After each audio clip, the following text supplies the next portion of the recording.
technically really never coached. Just kind of how can I genuinely say, where is there a crisis, emergency? Where can we help the community? And that's the same for the private sector as well. People who, can build homes or run daycares, restaurants, all of these different things.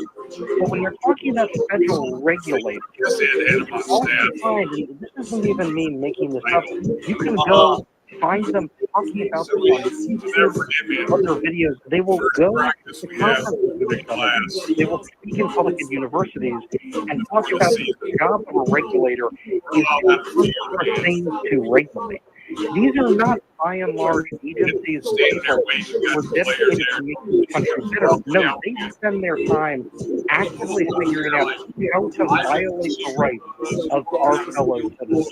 That is absolutely well said. Richard Stern is the acting director of the Thomas Rowe Institute for Economic Policy's director of the Grover Herman Center for the Federal Budget. Richard, thanks very much. By the way, looking at Thanksgiving, that is high stakes. It feels like just one dried out turkey could ruin everything. And that's why I love my Chef IQ Sense. It's a wireless cooking thermometer that takes the guesswork out of holiday cooking. The USDA says that turkey has got to hit 165 Fahrenheit to be baked. Now, your eyes can deceive you, but Chef IQ ensures that you hit the perfect temp every time. Whether you're roasting, grilling, pan searing, or even smoking that turkey, Chef IQ has you covered. It couldn't be easier. Just You're listening to WIQO, the news talk station for Greater Lynchburg and Southside Virginia. They like to throw this quick X out in the flats. You got the like Coach Scott. Jefferson Forest Cavaliers football presented by Coach your Central VA Flooring Kickoff Show.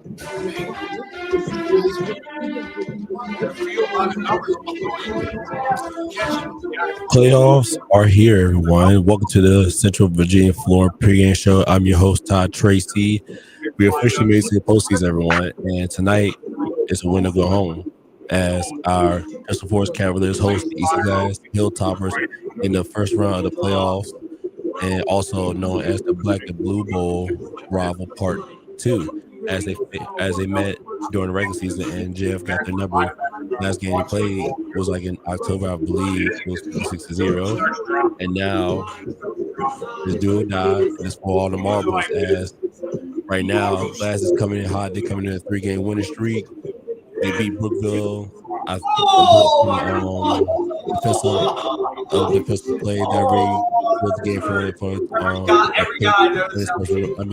an interception red zone that helped them push their ticket to the playoffs. And right now, JF is coming off the upset loss last week against the Harris Pioneers in the Central District Championship, and it was an overtime game as Heritage took it away 20-14.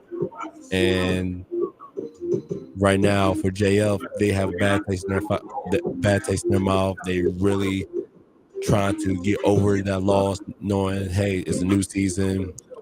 They know that Glass is coming in real hot. It's a way different team from last month or this month, so it's going to be a lot going on tonight. So you will expect a lot. It's going to be like Coach Lovelace. I was able to talk to Lovelace. He said, we put our marbles. It's like we put our marbles on the table, and it's do or die. So we gonna have everything ready, locked and loaded. And JD Cruz knows right now. He's like, I gotta get the team together, and we erase the loss. And just gotta move forward. Just focus on tonight. So don't go nowhere. We will be able to hear from both coaches tonight as they give their thoughts and intake on tonight's game in the first round of playoffs. So don't go nowhere. This is the Central VA Flooring pregame show. Something ridiculous or bad, like I own it just so that VA our Flooring is a proud supporter of local high school football. Why? Because the culture at Central VA Flooring is built on teamwork, dedication, and community support. Teamwork means the right console and truly listens to what you want and need for your home or business. Dedication is doing the job right, and the community spirit of the entire Central VA Flooring team behind your project. Visit centralvaflooring.com and drop by Central VA Flooring on Timberlake Road to experience the power of teamwork, dedication, and community spirit. True health isn't about judgment, it's about empowerment. At Crossroads Family Dentistry, we partner with you to help you understand your options and make the best decision for your health. In a supportive, non-judgmental environment, are you ready to take control of your total body wellness?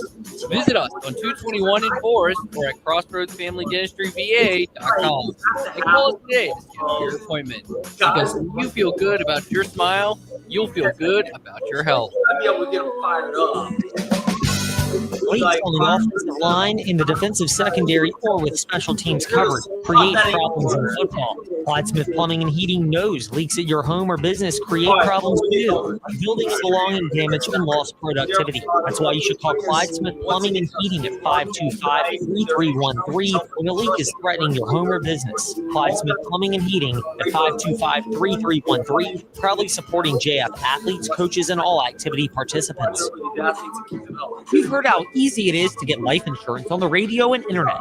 And what they don't say is you may not be getting the very best rate. If you've been needing to buy life insurance, why not buy it from your JF Andy Matthews, located right here in Lynchburg? You'll get the truth about buying life insurance. They're playing the back Options that are right for your family.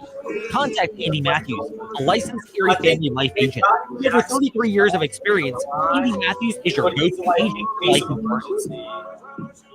Coach Kennedy here, and I'm here to introduce you to the fastest growing church in Forest, Virginia, Impact Church. If you want to find out how to be on the winning team for eternity, Yeah, I mean, you gotta have that. here's more now from Pastor Brad. Hello, everybody. This is Pastor Brad from Impact Church in Forest, and I want to extend a special invitation to you and your family to join us each Sunday at 10 a.m. at our new location in the Jefferson High School auditorium. We are a church that stands on and preaches all of God's word unashamedly, because we believe and know that God changes lives through his word. Impact is a heart for evangelism, a mission to we are active in our community. The Spirit of the Lord is moving. God is doing an amazing work through Impact Church, and we would love for you and your family and friends to come be a part of it as we make an impact for Christ. We look forward to meeting you this Sunday at 10 a.m. at Jefferson. Warm weather means traveling. Hi, I'm Randy Trost from Trostwall. A couple of safety reminders. Always wear your seatbelt. Don't drive distracted or impaired. And remember, it's better to safely arrive a little later than being in an auto accident. Those things can make a big difference in a fun family trip and a meaningful alternative. At Trostwall, I hope you never need our service, but if you do, we're here to help you at 777 or trostwall.com. Louisville face unique stresses and challenges more than ever. That's why the Forest Youth Athletic Association's mission is providing a safe arena where growing children can learn the rules and values that come from athletic competition. FYAA sports like football, t-ball, baseball, softball, lacrosse, soccer, football, flag football, basketball, and cheer foster a culture of fair play and sportsmanship while developing skills and character that last beyond playing the game. Visit forestyouth.org to register for a sport or to share your time and resources. Got it through night first.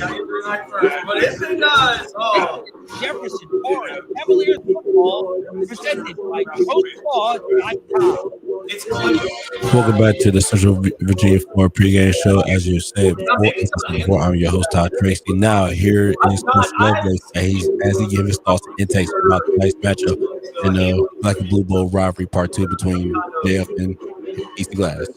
Guys, we're joined by Easton Glass head coach, Coach Lovelace. How you doing? Doing well, man. Doing well. Like I said, I'm here again. Huge win last week against the UWP, 23. Defense came in with a clutch and marched out to the playoffs. Can you walk us through that game and talk about how much momentum it gives y'all heads to the well, we're heading into the playoffs on a 3-game win streak. We left last maybe 2-5, and things look kind of, down in the dumps. And I think it's just a testament to our staff and to our kids for staying on the grind and keeping the main thing. And reeled off 3 close wins and competitive wins. And last week at Brookfield was the same type of Seminole District Friday night. Defense came up big, had 5 turnovers in that game. We recovered a couple fumbles that was huge for us early. Number 13, Vincion Edwards, senior corner. He had an interception on the first drive of the game, and he also had a stop on 4th and 6 the last play of the game. Got an interception, to let us come out and take a knee and seal this thing. So been carrying it. The defense has been carrying it. County Public Schools are committed to promoting good sportsmanship by student athletes, coaches, and we left some meat on the bone. by supporting participants and officials in a positive manner. The defense came away with a huge. Negative comment, profanity, or any abusive comments or actions directed at officials. Yeah, I have. I think teams that we've lost to are number 1 in the region. PH is number 1 in their region, 5C. GW is number 1 in our region, 4D, and Heritage is number 1 in their region, 3C. And then we lost to Force and LCA. What we've had, and it's been such a season of attrition, going through the tough schedule that we have, but we feel very battle tested. Force and we feel good about where we are, playing with house money. We'll let it fly. We're going to call everything we got. We'll get every formation we got. We're going to use everybody we got. The Jefferson Sports Cavaliers and the playoffs, the Cavaliers, especially after they come from a tough loss against Heritage last week. Yeah, kind of like us, man. Force is the same way. Close losses that could easily be a 10-0 team right now.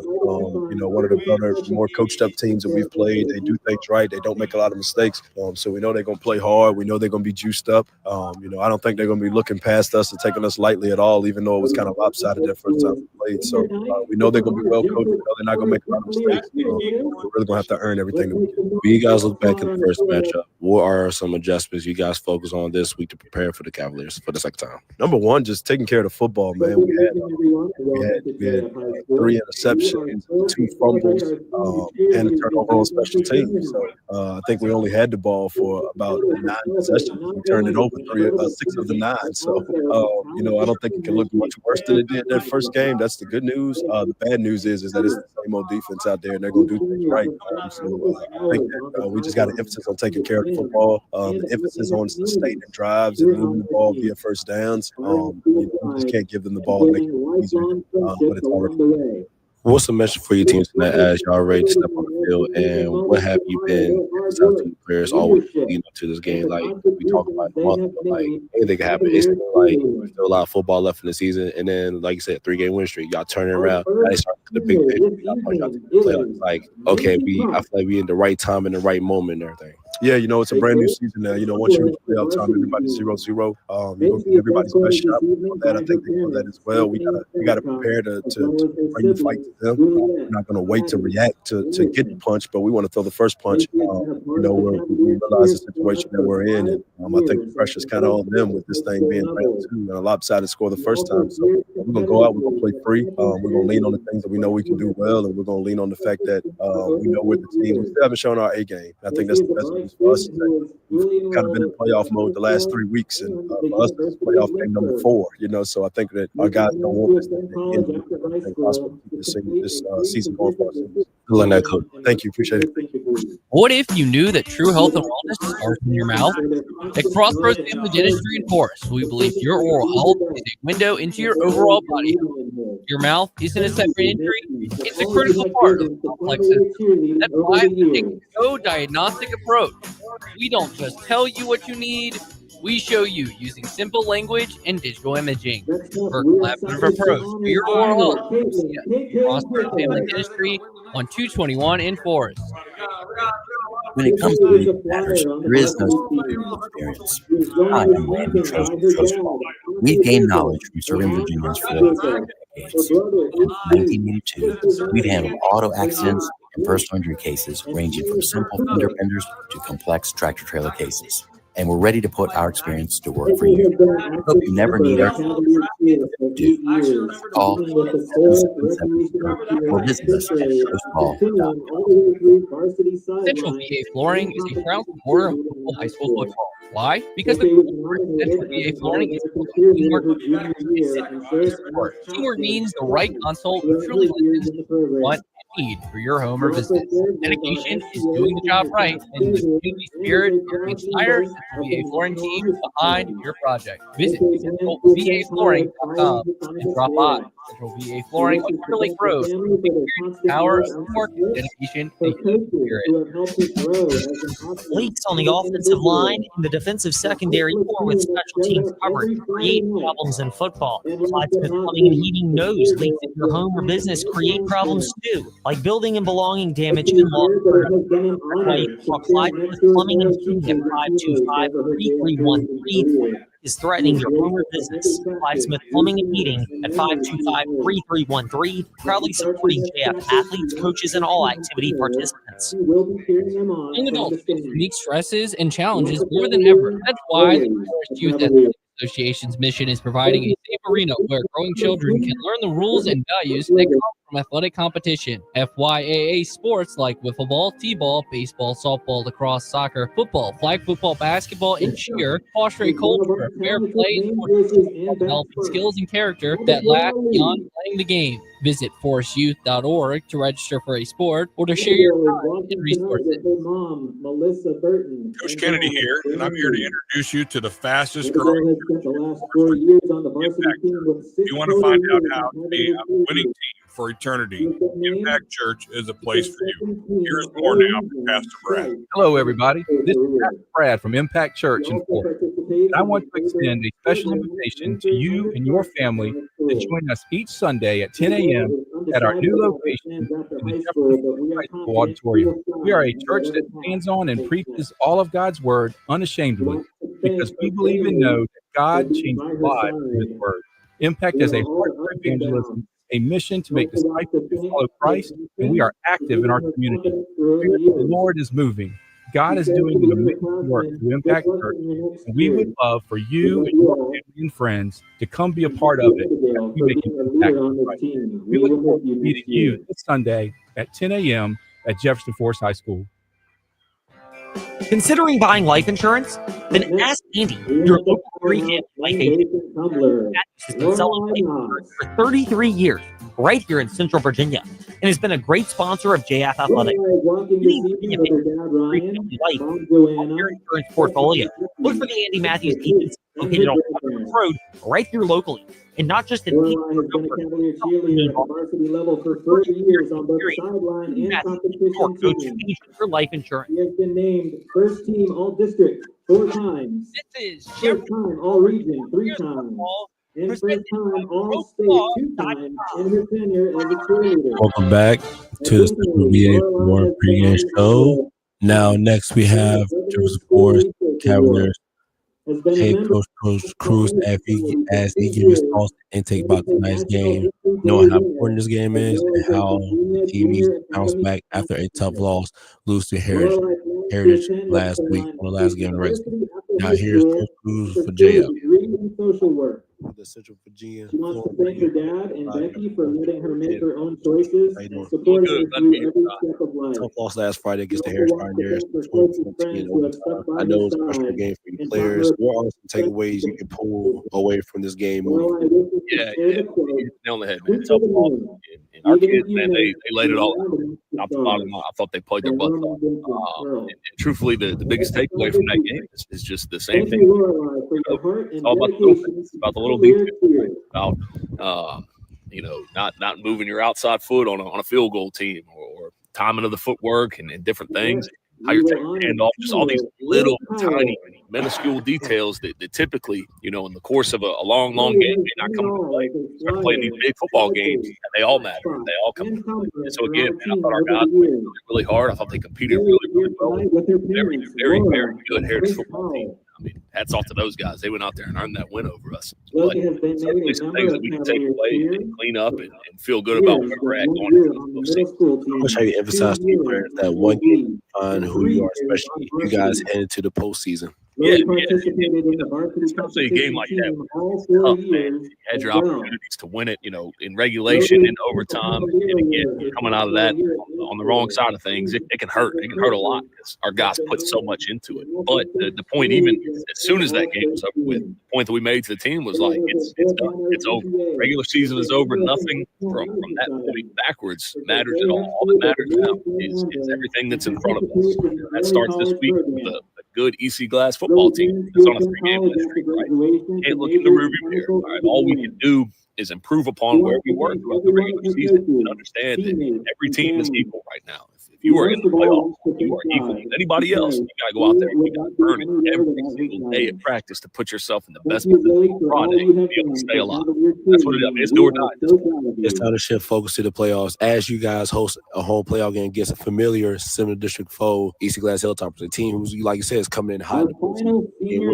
How much have your players approached practice and prepared for this week? Yeah, and we have a phrase in our program, right? It's about us, and that's kind of the point that we make. It would be very, very easy for our team to look back and be like, oh man, last time we played Glass, we won and we won big. This will be an easy one. And so the point that we're making with our guys is like, that's not the case. Like, one, it's not about them at all. It's about us. It's about how we prepare. It's about how we practice Monday through Thursday to put ourselves to be in the position to be the best possible football team. They have Cavaliers on Friday. But if you look at EC Glass the past month or so, it is an entirely different football team than the one that we played over. They're on a 3-game win streak. They've been living in a playoff atmosphere for a long time now. It's been do or die for them for about a month. And so they're used to playing in these big moments, these big games. We got to be able to match that intensity on our side of things, and we come out here again against a hot team that's playing really well right now. How much would you praise about your kids about that? Like you said, Glass coming in hot. I mean, you can't take them lightly now compared to the first time I met them, but now it's totally different.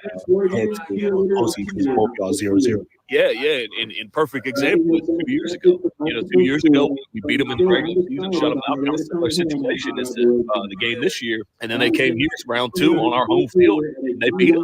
And so it's emphasizing that point to our guys that, again, everything that happened in the regular season, including our win over EC Glass, that doesn't mean anything at this point. Right? You can't bring any points from that first game with the end of the second game. It's about how we prepare Monday through Thursday to go out and play as well as possible with the knowledge that if we don't show up, this team will come out here and beat us. I know last week y'all lost our leader, Peyton Jackson, and I know it was a tough. Can you give us an update on Jackson's status on last week? Yeah. So Peyton, he had a little shoulder sprain, and we made the decision to pull him from that game. I think he probably could have pushed through and we're in a playoff atmosphere and a do-or-die atmosphere. We had the knowledge that we had Xander Coleman as our backup quarterback all year, and we had a lot of confidence in Xander. And hats off to him, man. He stepped into a tough position, in a tie game like that, to come into a role like that. He had a lot of 5-game reps to play at the level that he did. Our team proud of what he did, proud of how he played. Going into this game with Peyton, it's probably a game time decision, honestly. He's been practicing a little bit this week. Early on in the week, he was sore, his throwing motion. As we got later and later into the week, he was feeling better and better. And so we'll get out here today on Friday and get him thrown around a little bit, see how he feels, and make a call from there. If he plays tonight, are we be considerate on how his play style will be? I think you're always considerate when it comes to your quarterback and how much and how often you want to run that player, just with the knowledge that,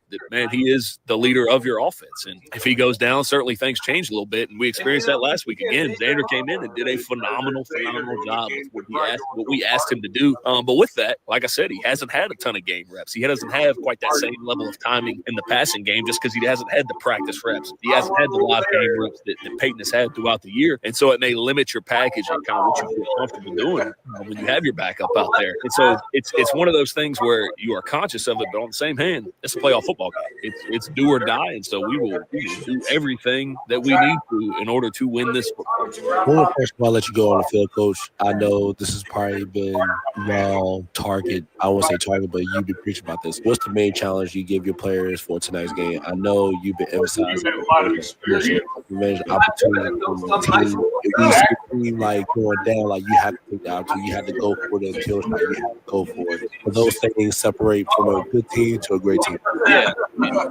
it's the same easy game that we give our guys every week. We cannot go out there and make foolish mistakes. We can't beat ourselves. We can't turn the ball over. We can't have foolish penalties, things like that. We know that when we play our style of football, we are fast and physical, and we are executing the way that we are capable of executing on both sides, offensively and defensively. So we're going to be a really, really tough team to beat. The challenge is we have to attack every single play with the same intentionality and focus the entire game. You cannot have one. At this time, ladies and gentlemen, we ask that you please rise and remove your hat.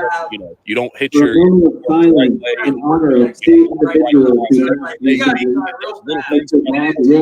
you never know. Any one of those things may be the play that's the challenge is you have to attack every single play with the same focus, intentionality, and just attention to detail all the way through the game. It's tough. You're talking 120 plays where you have to be that focused and that tuned in, but that's what it takes to win playoff football games. Good luck on that, Coach. I appreciate it.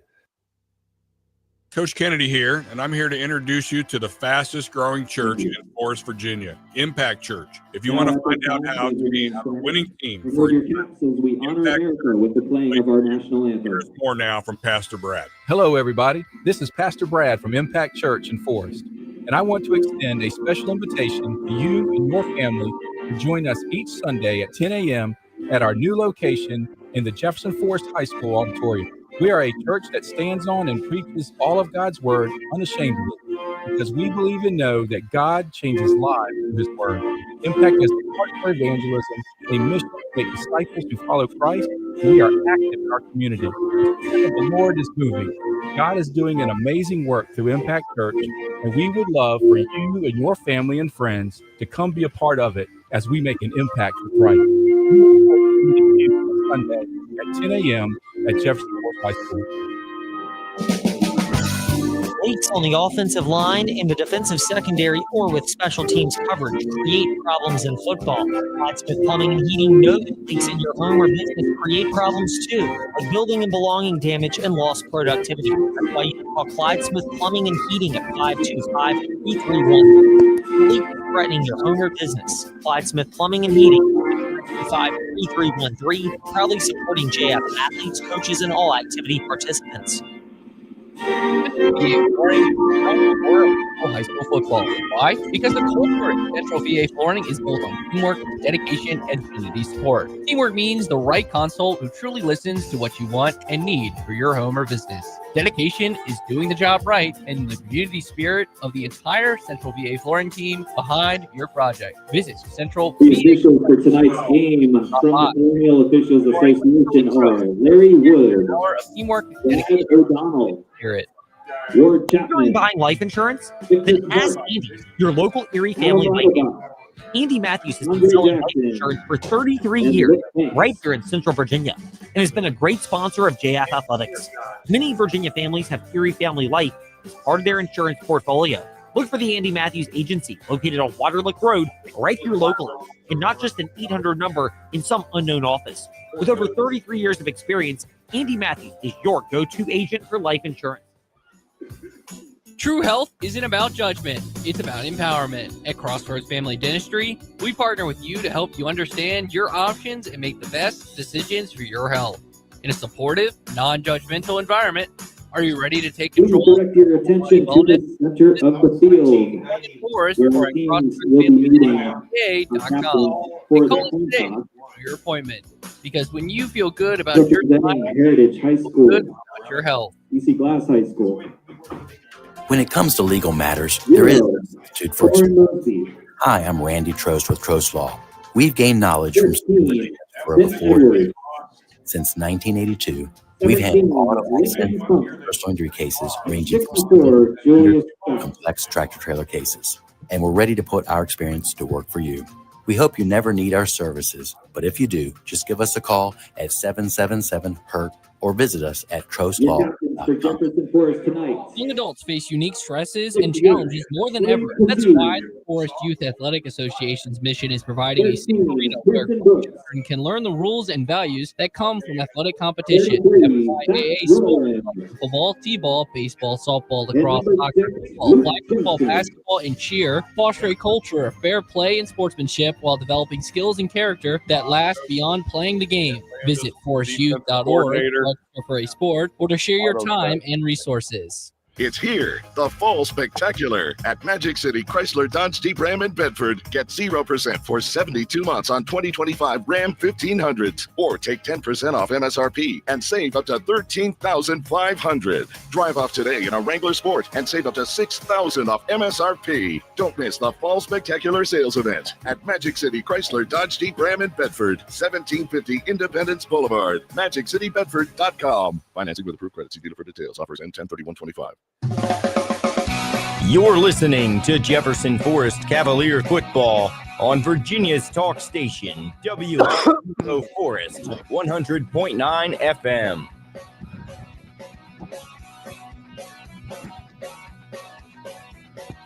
Yeah, one. EC Glass is one. Oh, Glass one. This is Jefferson Forest Cavaliers football presented by TrostLaw.com. All right. All right, now that's all for the pregame show for the Central Virginia Florida pregame show. I'm your host, Todd Tracy. Now we're about to head to Sabre Stadium as Ed Lane and Coach Rick Kenny give you more JL football, especially in the first round of playoffs. So here's Ed Lane and Coach Rick Kenny as they give you more JL football. Appreciate you, Todd. Thank you for anchoring our Central VA Flooring kickoff show. And we get set for tonight's matchup between the EC Glass Hilltoppers, who after suffering a 56-0 shutout loss to JF, which featured 7 turnovers if you count a shanked punt, they look to bounce back and ride the wave of a 3-game winning streak against the JF Cavaliers. 8-2 were the Cavaliers in the regular season, but they lost a hard-fought 20-14 overtime game to Seminole District champion Heritage last week. With me, Ed Lane, it's the coach, Rick Kennedy, and it's time to welcome in Coach Kennedy and get Coach Kennedy's keys to the game presented by Magic City Chrysler Dodge Jeep Ram Bedford. When you need the keys to your new ride, swing by Magic City Chrysler Dodge Jeep Ram in Bedford. Coach, your keys to the game tonight for the Cavaliers and the Hilltoppers. Well, I tell you what, welcome to the playoffs. We are in the first round of the Virginia High School League playoffs, and what a great night for football. And I tell you, everything starts new in the playoffs. You can have a team like EC Glass 5-5, and it doesn't matter what they did in the regular season. It doesn't matter how bad JF beat them about a month ago. That all is out the window. Who is going to play their best game tonight? What you got to do is, my key to the game is you got to build off your experience from the regular season and advance you in this first playoff game, because everything is new. Everything is new. This is not going to be the same EC Glass football team they saw back here a few weeks ago. So who's ever on their game, whoever brought their A game, again, we're talking not making mistakes. Turnovers are a key.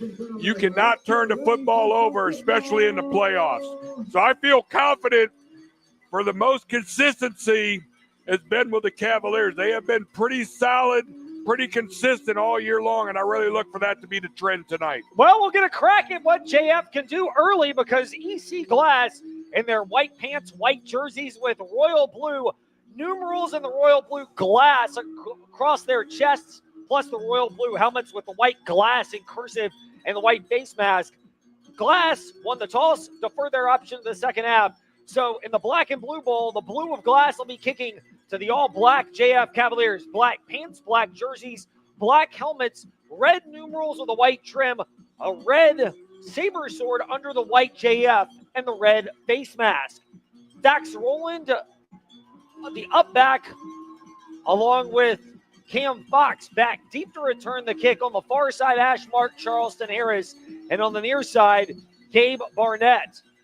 Glass with Dave Matthews set to put the ball in the air and get this one underway. Playoff football is underway. It's a high end over end kick and fielded at the 2 by Barnett. Right side hash mark 20, stops 25, tries to cut outside, does not get further until he is spun up to about the 27, where this Glass offense will take over. And featuring a new look, Xander Coleman, who came in relief from Peyton Jackson, the regular starter, who suffered that right shoulder injury in the loss to Heritage last week. Coleman came on in relief, threw for over 100 yards and ran for over 100, but could not engineer the biggest drives when necessary. He will pilot the offense tonight for JF. 4-man front for EC Glass. Cavaliers with 2 wingbacks and Jack Lee split wide to the left. In motion, Thax Rowland. He'll get it on the handoff. Stutter steps up to about the 30. The Glass defense converging on him right there, leading the way. Jaleel Holloway, the quarterback, who also doubles up as a safety. It'll be 2nd and 8 for JF. Yeah, a little 2-yard run right there by Thax Rowland. And again, the trenches is where this game is also going to be a big factor. The JF offensive front right now has to be able to take over and control that front 4 of the Hilltoppers, which have 3 linebackers. They have 2 outside linebackers. They have a Mike inside linebacker, 2 safeties. 4-man front, 3 on the line. Fake handoff, ball pops loose, and it is a fumbled exchange, and EC Glass recovers. Bounces up and right into the arms of Julius Scott, the defensive lineman. And if EC Glass could have drawn up a better start, they could not think of one. This is the one the Glass Hilltoppers wanted. They'll get it in JF territory after the fumbled exchange. Well, that is the worst case scenario beginning for the Cavaliers. We just talked about that being my top key of not having mistakes and with turnovers. And what do? They put it right on the ground again on the handoff with the wing counter. The ball goes on the ground, and Toppers are now starting off on the 28-yard line. Barnes split to the short left side, Mosby to the wide right. It's a man in motion. Edwards snap, Holloway the handoff, diving up the middle of the line. Inside the 25, down to the 24 goes KJ Hunt, and he gets about 5. Good first down run for Glass. They'll give him 4 to the 25. Yeah, nice little inside zone right there. That's what they're going to do out of their offense, and they're going to let that running back behind the with the quarterback right there just take a little inside zone, and he is just looking for the first open space to be able to run, and he had a good one right up the middle. JF fumbled on the second snap of the game, bounced right into Julius Scott's arms at the 29. And on one play from scrimmage, Glass, positive yardage, they picked up 4. This time it's a handoff. Scott tries to bounce it out to the wide side. Nothing doing there. A whole host of JF defenders led by Pearson Brooks and Thax Rowland converge. It'll be 3rd and about 6 coming up for EC Glass, back at the 26. Well, good job defensively reading that. Again, almost typically the same play. A little inside zone. It was bottled up. He tried to bounce it outside. That was not happening right there. Outside linebacker, inside linebacker, both converging on that. Glass, first 3rd down of the game. JF jumped into the neutral zone, then got back onside. Getting ready for the shotgun snap in just a moment is Jaleel Holloway. He motions Scott from behind him to his right. Holloway takes it. The lefty has it. He steps up, looks, slips out of the grasp of a couple Cavaliers, fires across the middle, tip deflected and incomplete. It looked like Charleston Harris got his left hand on that one, and it bounced before it could reach the arms of Damaris Harris, and it'll bring up 4th and 6 for EC Glass. And what you would say in high school football is no man's land at the JF 26, and a chance for the Cavalier defense I to tell you step what, up big. Good pressure right there up front. Holloway didn't have a whole lot of time, did a little scrambling. When he was ready to throw, the ball got knocked down. Now it puts him in 4th. And again, I don't blame the EC Glass coach for going for it right here. They're in no man's land, and this is the playoffs. You got to play big. 2.5 into a scoreless opening quarter. Glass trying to convert on 4th down and 7 from the JF 26. Holloway snap out of the gun under duress, fires across the middle. Ball is incomplete. It was intended for Damaris Harris, but Charleston Harris gave him a pop. It was enough to dislodge the ball. There's no element contact and no flag, and the Cavaliers dodged the bullet off the fumbled exchange on their opening drive. Wow, I tell you what, they made that play close right there. They had their slot receiver in the seam right there, and the ball just arrived just a little bit late. And the number 6, Luke Johnson, looks like he would, at the safety position, he came up and put a lick on him just as the ball was getting there, and he knocked it loose. Otherwise, it would have had a first down. So JF bars the tragedy after that first fumble. Now Thax Roland is in. We will see some of that out of the Wildcat, and he takes the direct snap himself. Up the middle of this glass, defense keeps his legs fighting from the 26, which is the line of scrimmage, off the left side of the O-line to the 29. He picks up 3. Well, that was a 3-yard run right there. And again, we're seeing a little more stout inside defense from the Hilltoppers right here. Their front 4 have to slow down the run game of the Cavaliers if they're even going to remotely have a chance tonight. They have to do what they're doing, and that is shut down the inside run. As the Cavaliers break the huddle, the clock goes under 9 minutes to go in the opening quarter. We are scoreless. Each team's had a crack at it, but no points. Now Xander Coleman back in at quarterback once again. It's a man in motion from left to right. It's a pitch. It's Johnson, turns the corner, 30. Tackle break at the 35, steps past the 40, and into the JF bench at about the 42. It's enough for a Cavalier first down and potentially an exhale from this JF offense. Yeah, rocket sweep right there for number 6, Luke Johnson. And the key is the blocking in the formations. That time, Jefferson Forest had 3 blockers out to the side of the sweep, and all 3 of them got their block on the corner, the outside linebacker, and the walked-up safety. And when you do that, you're going to have a hard time stopping the jet sweep. Ball's on the right hash mark at the JF 42. Lee split wide to the left on the hash. It's rolling in the slot, and a man in motion, Johnson. Fake pitch. Coleman keeps it himself. Stutter steps, 45 of glass, spins past the 50, and down into Hilltop territory. At the 49, he picks up 9 yards. Xander Coleman right there faking the rocket sweep. That is the counter play to that sweep as they fake it and let Xander keep it himself from that quarterback position. And again, we've been from previously, Peyton Jackson would be the one running that, but now with Xander in there, they really have a threat at a serious running back with Xander Coleman. Clock approaches the 8-minute mark of this scoreless first quarter. Cavalier ball for the first time going to be snapped in Hilltopper territory. Barely at the 49. Snapping, it's a handoff. Roland Stutter steps out of a tackle at the 46, past the 45, down to the 42. He picks up 7 yards in this JF offense, starting to find some rhythm on their second drive of the game. Yeah, inside rocket dive right there. Xander Coleman following the wing as he folds back in to help out in that blocking of the linebacker. And now you're starting to see the JF offense start to chunk off some big runs here against the 4-3 defense of the Hilltoppers. It'll be Fox lined up as one of the slot backs, and the other is Gabe Barnett. Roland and Lee split wide. Roland wisely backs up so you don't have too many on the line of scrimmage. In motion, it's Barnett. Coleman takes it. It's a pitch play to Barnett. Stutter steps out of a tackle at the 45, tries to turn the corner and follows blockers, does. Spins out of a tackle at the 42 in front of the glass bench. He's pushed out at the 41. Forward progress will keep the clock going. It's a gain of 1 and what could have been a loss of about 4 if Barnett was hit and brought down to the 45. Well, I tell you what they did that time was the safety that came up on that motion did not get blocked like he did previously when they ran that play to the other side. And that time he penetrated in the backfield. It was only because Gabe Barnett was able to make a move and get by him that they even got 1 yard on that. 2nd and 9 for Jefferson Forest. They're at the glass, 41 on the left hash mark, working left to right in a scoreless opening quarter. 6:40 and counting down on the clock. Handoff to Roland. Stutter steps out of a tackle, hit at the 40, backs his way down to about the 38. It's not pretty, but he picks up 3, and it's a more manageable 3rd and 6 for JF. Yeah, 3rd and 6 right there.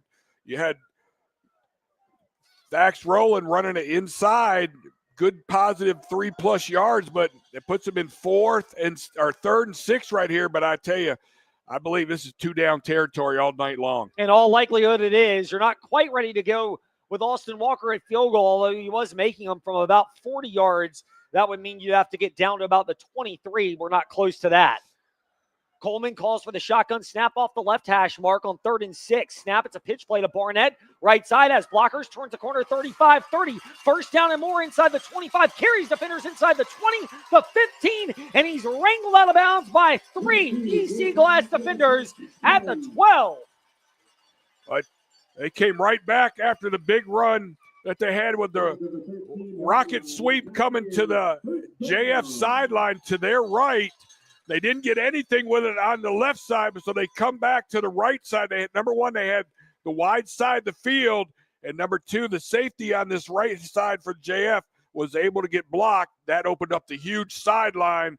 What a great run right there to put him down in the red zone. 25-yard run. They mark Barnett out at the 13 after the tackle from Julius Scott and Vincent Edwards. Coleman gets the offense lined up before calling for it from the shotgun on 1st and 10 off the right hash mark. He takes it, and it's a handoff. Stutter stepping, rolling out of one tackle. Keeps the legs churning off the right side of the O-line down to the 10. Again, not pretty, but effective. Gains 3 as the clock will go inside 5 minutes in this scoreless opening quarter, and the Cavaliers are now in the deeper red zone. Again, a little bit of penetration right there from the defensive tackle. I don't know if they're trying to shoot some gaps. That way he did shoot that gap and got in the backfield, but luckily for Thax Rowland, he was able to run around him and work his way upfield for a little bit of a positive gain on that. Rowland will line up in the slot. Lee out to the wide left side. Ball snapped off the right hash mark. Barnett goes in motion, fake pitch. Coleman keeps it, follows the left side of the line, inside the 10, down to about the 7, picked up 3 more. 3rd and 4 coming up for JF. Yeah, again, Xander Coleman calling his own number on that fake rocket sweep right there, and he's just following off the edge, right off that tackle position right there, and he was able to get positive yards as they're pushing the ball down closer to that 5-yard line. They can get a first down without getting in the end zone if they can get down to about the 3. As JF will snap it on 3rd and 4 from the 7 in the middle of the field. Xander Coleman at quarterback because Peyton Jackson nursing a right shoulder injury. Coleman's gotten all the QB snaps. He's got Barnett in motion from left to right, right to left. Barnett takes it, turns the corner left side, 5, stays on his feet, and keeps his legs pounding into the turf, and he lunges into the Impact Church end zone for the JF touchdown.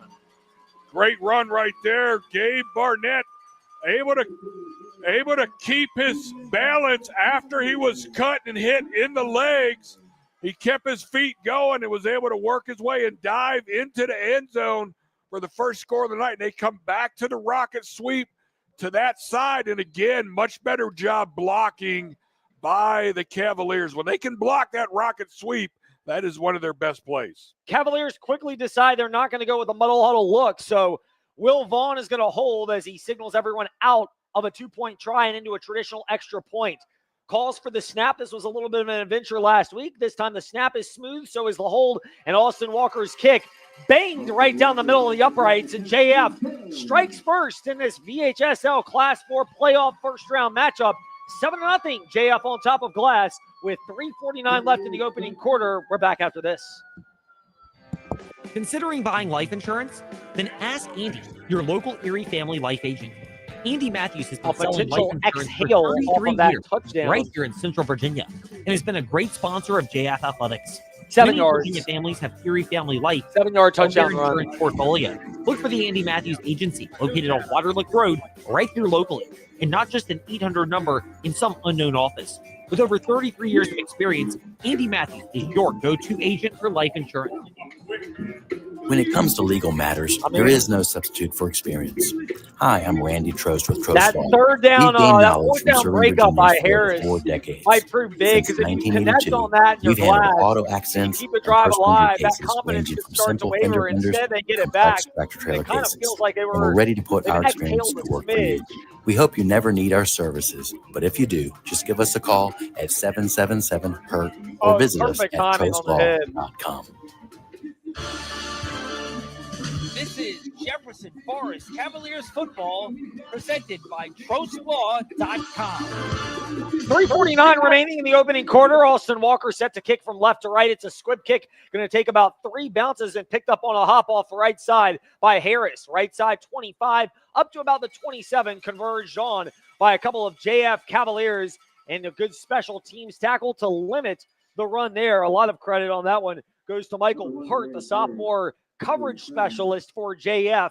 And Glass will take over now, trailing 7-0. And it's kind of had this tension-filled vibe to Sabre Stadium tonight after the loss to Heritage last week, the injury to Peyton Jackson, and then the start of this game with a fumble loss on the second snap for JF. You kind of wondered if that would linger, but JF answers after a big fourth down stop with a touchdown drive. They at least have a 7-0 lead. Yeah, a little bit of urgency there after that turnover, and with the fourth down stop, that really gave them the boost offensively to work their way down that field. Now Jalil Holloway calls for the shotgun snap. Hunt gets it off the right side. There's not much sledding into the heart of that JF defense. Slade Kazee was there with them. Also there to help them up is Pearson Brooks, and it's a gain of only 1. Yeah, Pearson Brooks, inside linebacker, senior captain right there. He has seen a lot of football over the years from that inside linebacker position. He was right there to cut that inside run down, just a 1-yard gain,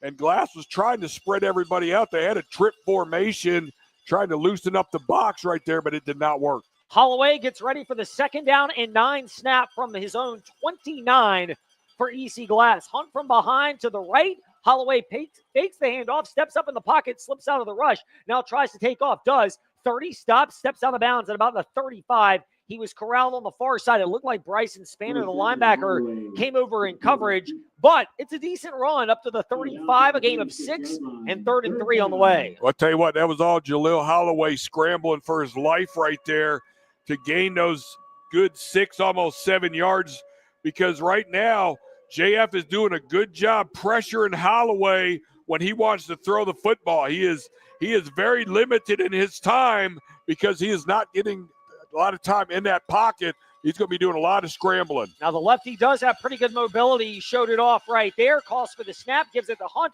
off the left side, fights his way up toward the line of scrimmage the line to gain. Looked like he got it going off the left side of the EC Glass offensive line, and a good set of blocking there from the left guard Marcus Davis and the left tackle Julius Scott, whose name we've called a couple of times. Glass, their first down of the evening, trailing 7-0.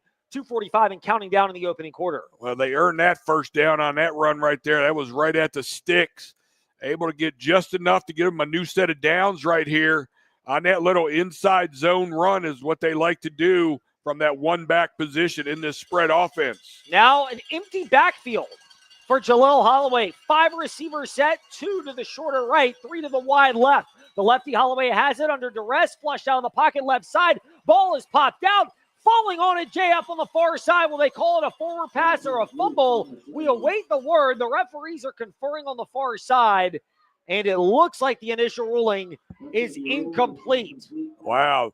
Logan Hamilton was there. Spencer Sloan forced that on the blind side, actually the regular side pressure to the lefty as Sloan came off the left tackle side and got by Julius Scott to force that. Well, that was all the way on the opposite side of the field for Mustin. It was hard to tell if he was trying to throw it or if the ball got knocked out of his hand, but they said it was an incomplete. Boy, did that just save the Glass team right there. Instead of a turnover, it's 2nd and 10. Glass at their own 38. They'll snap it off the right hash mark. Holloway takes it, looking to throw again, steps up in the pocket, floats it down the right side, incomplete, and actually overthrowing by just a smidge his intended receiver, Cameron Mosby. Mosby at the last second got a bit of a break from Gabe Barnett, the JF defender, who was mostly in lockstep. But if that ball was on the money, it could have been a big play. Instead, it's 3rd and 10. Well, I tell you what, that was just a basically go play by the outside man. He was trying to get down the sideline, and there was pretty good defense right there. The throw was to the inside. It was long, and it was to the inside. He needed to throw that more to the outside and over the top. 7-0. JF leads EC Glass. 2:08 left in the opening quarter. 3rd and 10. Snap. Backdoor screen to the far side. Nope. Charleston Harris stuffs it out again. He had that read perfectly and came in on Lincoln Funk. Brought him down. It's a loss of 2, and it forces a probable punt situation for EC Glass. Well, I'll tell you what, that was a good play call on that screen play right there. But I tell you what, doing his job, number 3, Charleston Harris, he read that like a book, and he was all over that before the lineman could get out there and even get a block on him. He was right there putting a tackle down. making that play happen for the Cavaliers. And now Harris a chance to impact the game in a different way. He's back at the 30 off the left side hash mark, getting ready for Dave Matthews' punt. It goes off Matthews' left foot. High booming kick. Harris is going to let it bounce. It takes a Hilltopper roll inside the 10, inside the 5, diving down on it and stopping it at the 1. Wow. What a punt by Dave Matthews, and what a coverage play by EC Glass. That beautiful with the roll, 63-yard punt. If it went to 64, it would have netted 44 instead. It nets the exact 63, and JF will be backed up deep in their own territory. Well, I tell you what, that was a big mistake by Charleston Harris not trying to field that, at least get a fair catch on it, and he let it go, and man, did it take an EC Glass bounce, and that thing shot down all the way to the inside the 1 yard line right here. JF has got their backs against the wall right now. They better come out hard right here. Yeah, you'll see what happens with Jack Lee wind up wide to the left side. Thax rolling to the wider right side. Ball getting snapped a couple of feet off of that left hash mark by Xander Coleman, the quarterback. In motion, Coleman fakes it, keeps it himself up the middle. 5, breaks out of a tackle at the 10, and he's finally grabbed from the lower body, spun up to the 12, but it's enough for a first down. And once again, the theme of the night is exhaling a little bit for JF. Wow, Xander Coleman right there with a huge run. They faked the rocket sweep. He kept it, followed his blockers up the middle. It just burst through into the second, third level before he was taken down. And that really, what a big relief to come out of your own shadow of your end zone on that run. Clock will approach 50 seconds. It's going down under that. With under 2 minutes to go in the first half, and a reminder, first quarter, and a reminder, life doesn't give you a 2-minute warning, which is why a life insurance policy from Coach Kennedy's guy, Andy Matthews, your Erie Family Life Agent on Waterlick Road in Lynchburg, may be right for you. Rolling in motion from left to the center, gets the handoff up the middle, and the JF offense starting to open up some holes as Roland dives up to the 19, picks up 7 for JF on what might be the final play of the opening quarter. I tell you what, that's what they've been waiting for all night right there from Thax Roland, finally running the inside run, a solid 7 yards on that first down run, and they're now pushing that ball all the way out to the 18-yard line after they were just stuck down inside their 1. JF breaks the huddle. They get to look at the Sabre Stadium scoreboard clock. It shows 3-2-1. They're not going to get the snap off, and that's how the first quarter wraps up. JF, a 7-0 lead on EC Glass. We'll see if they can grow it or if the Hilltoppers can fight their way back to an even game in the start of the second quarter, which comes your way after this on JF Cavaliers Football, presented by TrostLaw.com. Leaks on the offensive line, in the defensive secondary, or with special teams coverage create problems in football. Clyde Smith Plumbing and Heating knows leaks at your home or business create problems too, like building and belonging damage and lost productivity. That's why you should call Clyde Smith Plumbing and Heating at 525-3313 when a leak is threatening your home or business. Clyde Smith Plumbing and Heating, 525-3313, proudly supporting JF athletes, coaches, and all activity participants.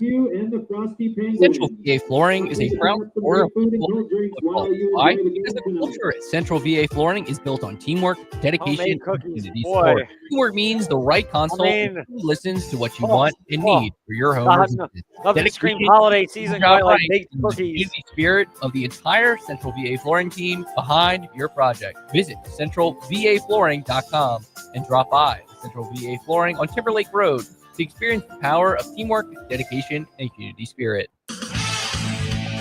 This is Jefferson Forest Cavaliers football presented by TrostLaw.com.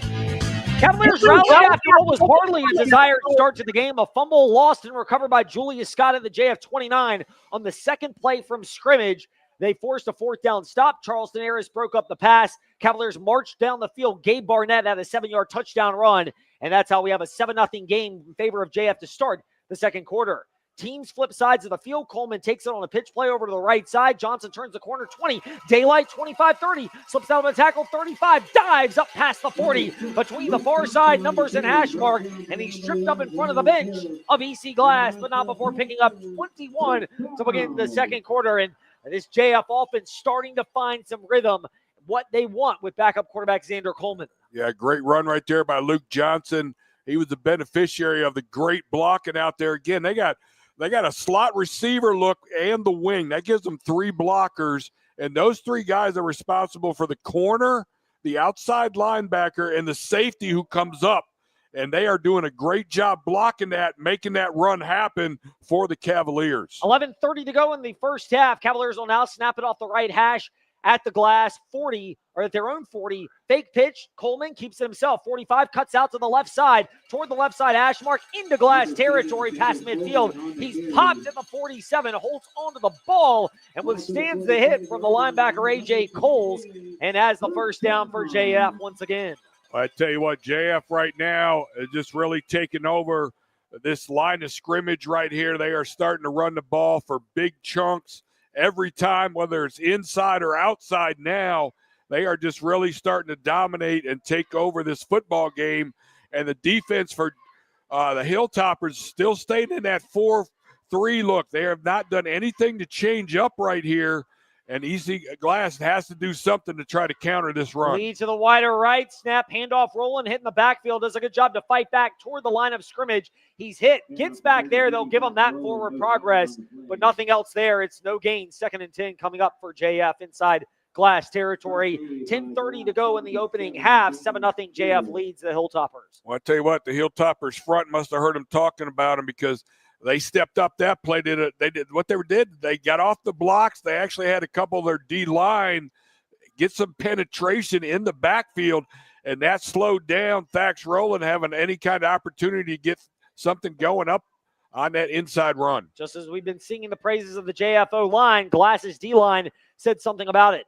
What did the Cavaliers draw up on the 2nd and 10 pitch play to Gabe Barnett? Tries to turn the corner. The 50 does. 45-40 has a first down inside the 35. Drags Hilltopper defenders down to the 30 and finally wrestled down to the 29. That's some speed initially from Gabe Barnett on the end around, but he showed some toughness and power at the end to pick up 18 and another Cavalier first down. Wow, great run right there. Again, rocket sweep, but the whole thing that's making that play happen is the ability to block on the edge, and that's exactly what JF is doing to the Hilltoppers. They cannot come off those blocks and make a tackle on that rocket sweep.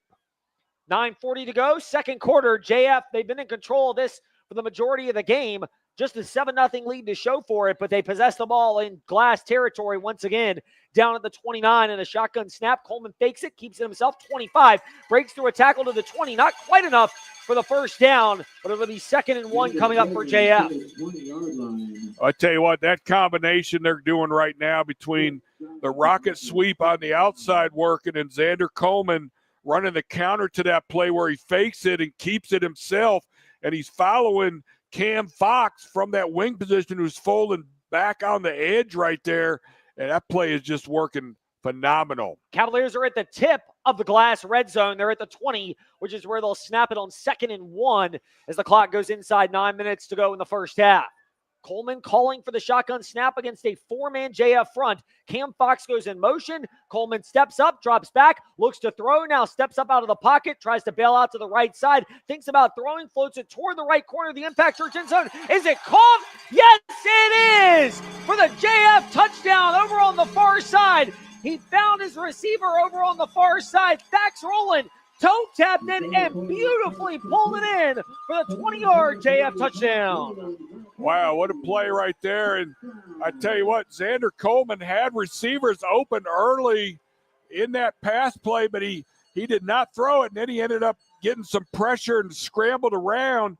And when he finally saw Thax Rowland in the corner of the end zone, he gunned it down there. But at that time, the defense had adjusted and were back there ready to make a play, but it was Thax Rowland who wanted the ball more than the defenders for the Hilltoppers, and that's why it was a touchdown. Snap was a little low. A good job by Jefferson Forest, Will Vaughn to pick it up off the turf, and in time for Austin Walker to bang through the second extra point and give JF a 14-zip lead over EC Glass. 8:34 to go in the second quarter on JF Cavaliers football, presented by TroSlaw.com.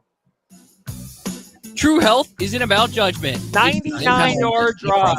Family Dentistry. We partner with you to help you understand your options and make the best decisions. Yep, Thax Rowland. In a 33 supportive, on the far non-judgmental side. environment. Are you ready to take control of your total body wellness? Visit us on 221 in Forest or at crossroadsfamilyDentistryVA.com. Like he didn't trust it until he was under total duress. Because when you feel good about your smile, you'll feel good about your health. As a privately owned nonprofit organization, the Forest Youth Athletic Association thrives off volunteers. Volunteering with the FYAA ensures children throughout the Forest community have a local place to participate in sports like wiffle ball, t-ball, baseball, softball, lacrosse, soccer, football, flag football, basketball, and cheer. FYAA depends on volunteers and needs your support, whether that's volunteering your time, money, resources, or a combination of your gifts. Visit forestyouth.org to learn more about how you can support FYAA. This is Jefferson Forest Cavaliers football presented by ProSlaw.com. Cavaliers set to kick it off after capping off a 99-yard drive to make it 14-0 in a highlight reel touchdown reception and throw from Xander Coleman to Thax Rowland. Squib kick picked up at the 19 on the near side numbers. Trying to get through traffic. Not much doing there from Damaris Harris. He's only returning it for about 3 to the 22 and brought down there. And, Coach, it's 14-0 JF. They're not quite out of the woods, but you feel like if you're JF, the vibe is starting to relax a little bit on the JF side of Sabre Stadium with the 14-0 lead.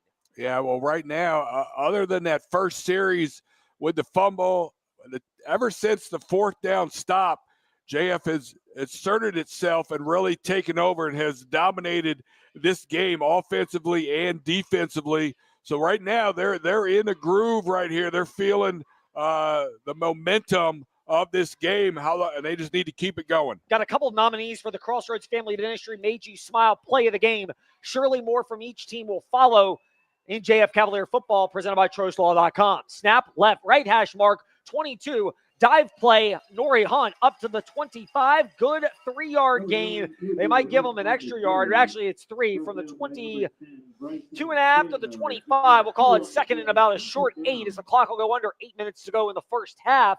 14-0 JF on top of Glass. Yeah, Bryson Spano right there, able to make that tackle right there for a short gain from his linebacker position. Doing a great job right there, helping out his defense. One receiver to the right side, Mosby. 2 to the wide left. Operating out of the gun, Jalil Holloway, and Hunt will go from behind to the left. Cavaliers with a 4-man front. That's all they bring. Holloway under duress. Tries to spin out of the tackle. He's pressured, and Kazee gives him chase. So does Hamilton. He's pushed out of bounds, but a good run from Jalil Holloway up to the 29. Picked up 4 more. Third and we'll call it 4 coming up. Needs to get to the 33 to keep the drive alive. Well, I tell you what, Holloway right there, again, using his athleticism to scramble away from pressure right there, and he was able to get around to the edge. And for the Cavaliers, they need to be careful with those edge rushers not to get caught up too far inside, because that's exactly what happened right there to Logan Hamilton. He got too far inside. He allowed Holloway to get around him for that gain on that scramble run. Barnes and Edwards for Glass are split wide to the left side. They've got 1. Mosby to the near side. It'll be a 3rd and 4 snap from the 29 of Glass. They need to get to their own 33 to keep the drive alive. Holloway calls for the shotgun snap, fakes the pitch, keeps it himself, has the first down past the 35. Stood up by a host of Cavalier defenders at the 37. They'll give him forward progress to the 38. He got 9 when he needed 4, and JF defense contains enough there, but Glass clearly needing to keep this drive alive. They do so down 14-0 with 7.5 to go in the first half. Well, Holloway did it himself right there, taking a little play out of what the Cavaliers have been running. They had a little motion action right there, and then let Holloway keep it himself and run it just off tackle, and he was able to have a cutback lane, which really what got him that first down as they moved the ball up towards the 40-yard line. Mosby will trot out wide over to the right side. 2 are wide to the left for Glass. Edwards is in the slot, and then it's Barnes out to the wide left on the numbers. Snap, it's a handoff. Hunt tries to get out of a couple tackles. Nope. Pearson Brooks says, not happening. He comes in, leads the way for the stop. Dax Rowland was also joining him along with Logan Hamilton in the backfield. It's a loss of 1. Yeah, inside run. That inside zone right there just totally got destroyed, blown up in the backfield. loss of 1 yard. That was a great job up front by the Cavaliers, being able to read that, come off their blocks, not give them any lane to run that inside zone on, and they actually got a loss of 1 yard on that play. Clock will tick under 6:19 to go in the second quarter. Glass trying to get on the board, trailing JF 14-0. They've got it 2nd and 11 from their own 37. Ball toward the middle of the field, inching closer to those left hash marks as Glass works left to right.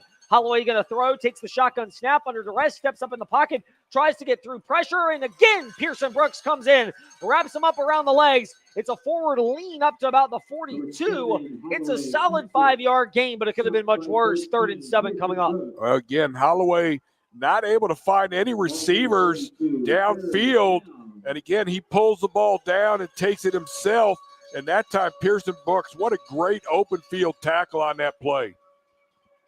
5:35 counting down in the first half. Can JF get a big defensive stop, or will EC Glass keep it alive? Winner of this moves on to either host 7C Liberty Fieldston or travel next Saturday to John Hanley. They play all their games on Saturday up in Winchester because John Hanley, they do not have lights. No joke. 2025, and still that's the case. No joke either. Throwing, Holloway tries to spin out of duress. He's slung down back at the 20-yard line. Hamilton and Rowland converge in the backfield and bring him down. And it's an excellent open field tackle. Spencer Sloan and Slade Kazee were there. And that is a brutal loss for EC Glass. A loss of 22. They'll actually make it a loss of about 20 up to the 24, but an obvious punting situation as JF's front gets home. Well, I tell you, JF offensive line just not giving Holloway any time to do anything back there, and I'm really surprised that he didn't get out of the pocket sooner instead of just backpedaling. Matthews with his golden left leg gets it away. Might have been partially deflected, but Matthews' leg is strong enough. It bounces at the 50, takes another Glass roll. Another time the punt has done that. This time it rolls for 22, down to the 28 where it's down by EC Glass. And that's where JF will take over, trying to add to their 14-0 lead as both parties have all 3 timeouts. 4:14 left here in the second quarter. JF, again, need to do a better job feeling those punter there. They lost probably at least another almost 15, 20 yards of field position on that hit and roll. And they got to talk to Charleston Harris about coming up and trying to field that.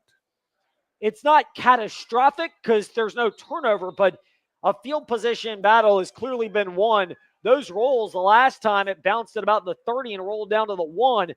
So the rolls themselves have netted 22-21. They'll mark it on the 19, the 29, but 21 and 29 yards on just rolled punt average. So 50 yards just on the roll from Will Matthews' punts.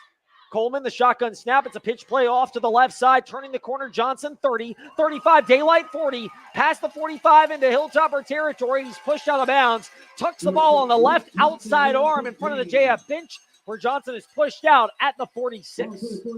I tell you what, the EC Glass Hilltoppers just have not been really come up with an answer for the rocket sweep right there. Though their 3 defenders are getting blocked every single time, and they're not coming off the blocks. And again, that's credit probably to the great blocking by the wing and the 2 receivers that are split out in that slot formation, being able to block their defenders to let Johnson run huge on that. That was a 25-yard run for Lucas Johnson. JF will snap it off the left hash mark underneath the left handle of the Sabre Storage at Sabre Stadium. Snap, it's a handoff. Roland off the right side. Daylight past the 40.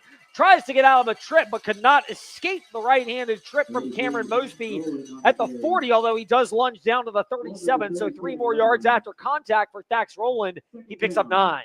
Thax Rowland right there.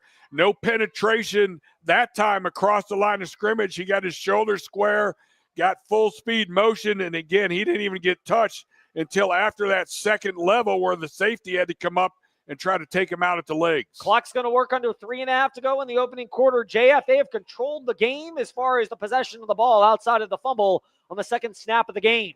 Coleman calls for it. 2nd and 1 at the 37. Snap, fake pitch. Coleman keeps it himself. First down, 35. Breaks out the 30. Uh-oh, left side daylight, 20. Accelerates past the 15 and just steps out of bounds at the 13. Maybe you take a hit there, but when your starting quarterback has been injured and you're needed at quarterback, you change your thinking, and Xander Coleman just stepped out of bounds. Still a sizable gain down to the 13. Well, Coach Cruz has things going in cruise control right now offensively. Everything they're running is just working right now. Then again, the EC Glass defense, even though we're coming up on halftime they have been out there now. This is the third series where they have been just getting beat up and down the field right here on these run plays. Coleman, can he complete the drive? Snaps it and takes the snap off the left hash of the 13. Handoff Barnett. Gets down to about the 11. He is stood up. That's a hard, phenomenal open field tackle from Darian Davis, the linebacker who came up and plugged the hole after a gain of 2. Yeah, Darian Davis from his inside position right there was able to come up and put a good stick on number 2, Gabe Barnett, who was trying to run that same play that Vax Rowland just ran with the little rocket inside lead. JF huddling it up. Clock's going to go to the 2:40 mark as they break the huddle added, but it's still working down toward the 2-minute warning in the second quarter. There's not actually a 2-minute warning. We just use it for our great sponsor, Andy Matthews on Waterlick Road in Lynchburg, your Gary Family Life Agent Specialist, because life doesn't give you a 2-minute warning. Snap, Coleman takes it, pitch play to Barnett. Starter steps out of the tackle, the 15, turns the corner, 10, accelerates to the Impact Church end zone, but it looks like there's a hole down at about the 1-yard line.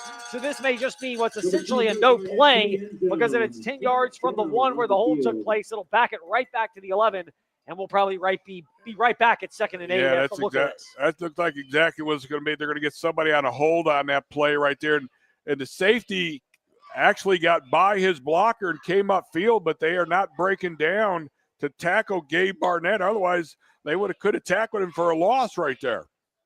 And instead, Barnett juked his way out of it, and everybody's backing up like it's a foregone conclusion that we've got a hold on JF, which the referees say we do. And you JF's controlling this game right now, moving down, but without that hold, Barnett may not get to the Impact Church end zone for the third JF trip there, but it does, you're still looking at likely a first down. Instead, it's going to be a snap ball back at the original line of scrimmage, which was the 13. Is that the first flag we've seen the whole game? I believe so, yes. I mean, we're 2 minutes from halftime, and that's the first yellow flag we've seen on the field. Is pretty amazing. Coleman, empty backfield, will call for the shotgun snap. Fox goes in motion. It is a pitch play to him. Turns the corner left side. Good blocking. 10 breaks through a tackle at the 7. Down between the left hash mark and the number is at the 5. Not quite the first down, but now it's a navigable 3rd and 2 for JF coming up. They can get a first down if they get to the 3. Well, I tell you what, again, Coach Cruz is not afraid to go right back to what he knows is working. That rocket sweep right there, they came right back to it. There was no hold on this one. Again, good blocking. Gabe Barnett saw a good little cutback lane. He took it all the way down to the 5-yard line right now. Clock under 2 to go in this first half, 1:42 and counting down to be specific. Coleman gets ready to snap it, and it looks like a timeout called by Glass. It is. They spent the first timeout either team has decided to cash in. With 1:38 to go in the first half, we'll take it with them and be back after this. Can JF grow their 14-0 lead? We'll find out when we return on JF Cavaliers football, presented by TrostLaw.com. True health isn't about judgment, it's about empowerment. At Crossroads Family Dentistry, we partner with you to help you understand your options and make the best decisions for your health. In a supportive, non-judgmental environment, are you ready to take control of your total body wellness? Visit us on 221 in Forest or at CrossroadsFamilyDentistryVA.com and call us today. Because when you feel good about your smile, you'll feel good about your health. Is Jefferson Forest Cavaliers football, presented by TrostLaw.com. That timeout that EC Glass burned might be an effort to try to get the ball back with some amount of time. They're down 14-0 here at Jefferson Forest. 1:38 to go here in the second quarter, and both teams emerge from their respective sidelines with a big 3rd down and 2 for JF coming from the Glass 5. Coleman will call for it and get the snap when he does off the left hash mark with Rowland and Fox as the 2 slot backs. Roland to the left, Fox to the right. Coleman calls for it. Roland goes in motion, gets the handoff off the right side, breaks through a tackle at the 2. Does he get to the Impact Church end zone? No, he is brought down at the 1, just shy. First and goal coming up for JF, and it might be a blessing for them. They can work some more clock time here. Well, I tell you what, EC Glass is going to have to use some more timeouts here. They're going to widen the clock, started on the snap. And they are not burning a timeout, so JF can break the huddle, take their time, get things right as the clock goes under 73 seconds to go here in the first half. Bit of a tighter formation, but Coleman to still work out of the gun. Fox to his right. Everybody's bunched up. It looked like there was motion. Glass and JF are pointing at each other. We'll see who the guilty party happens to be. We'll see what happens. See, they're both pointing at each other. See who the officials say were the first one to come across. Wow. And it's a false start on JF, much more damaging to them because that's a 5-yard penalty that boots them back from the 1 to the 6. Obviously, in offsides, it's a half-yard penalty. Yeah, that's a big penalty right there, moving the ball off the 1-yard line back to the 6. That really is going to change up Coach Cruz's play call right here on this first down and goal play. Pearson Brooks split wide to the right. He has seen some snaps at wide out this evening. Fox, the slot back to the right side, Barnett to the left, and it'll be Barnett going in motion. Fake pitch. Coleman keeps it 5, slips through a tackle to the Impact Church end zone. He stands up as he is spun into the L, and Cavaliers in the Impact Church end zone for the 3rd JF touchdown of the night. Well, that 5-yard penalty, didn't hurt him at all when Xander Coleman running the football. Again, they faked the rocket sweep. Once they faked that rocket sweep, he just kept it himself off tackle, followed his blocker right there, which was Cam Fox, and they put it right back in the end zone. They are now an extra point away from going up 3 full scores. Austin Walker is going to get ready to boot this thing through, or try to, depending on the snap from Roland and the hold from Vaughn. Snap, hold, kick is up, and it's blocked.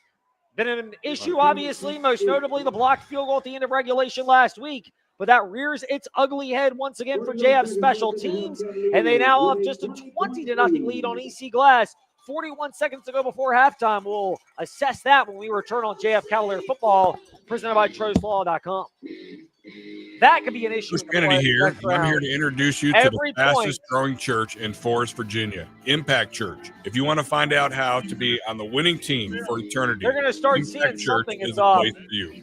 Here is more now from Pastor Brad. Hello, everybody. This is Pastor Brad from Impact Church in Forest, and I want to extend a special invitation to you and your family to join us each Sunday at 10 a.m. at our new location in the Jefferson Forest High School auditorium. We are a church that stands on and preaches all of God's word unashamedly because we believe and know that God changes lives through his word. Impact has a heart for evangelism, a mission to make disciples who follow Christ, and we are active in our community. God is doing an amazing work. Staring at that ugly 33. We would love for you and your family and friends to come be a part of it as we make an impact for Christ. We look forward to meeting you this Sunday at 10 a.m. at Jefferson Forest High School. Yeah. This is Jefferson Forest Cavaliers football, presented by TrostLaw.com. Don't get part of that. The 6-yard touchdown run was another blocked kick. This one was an extra point. We're stuck at 20-0. The squib kick from Walker picked up on the far side at the 22.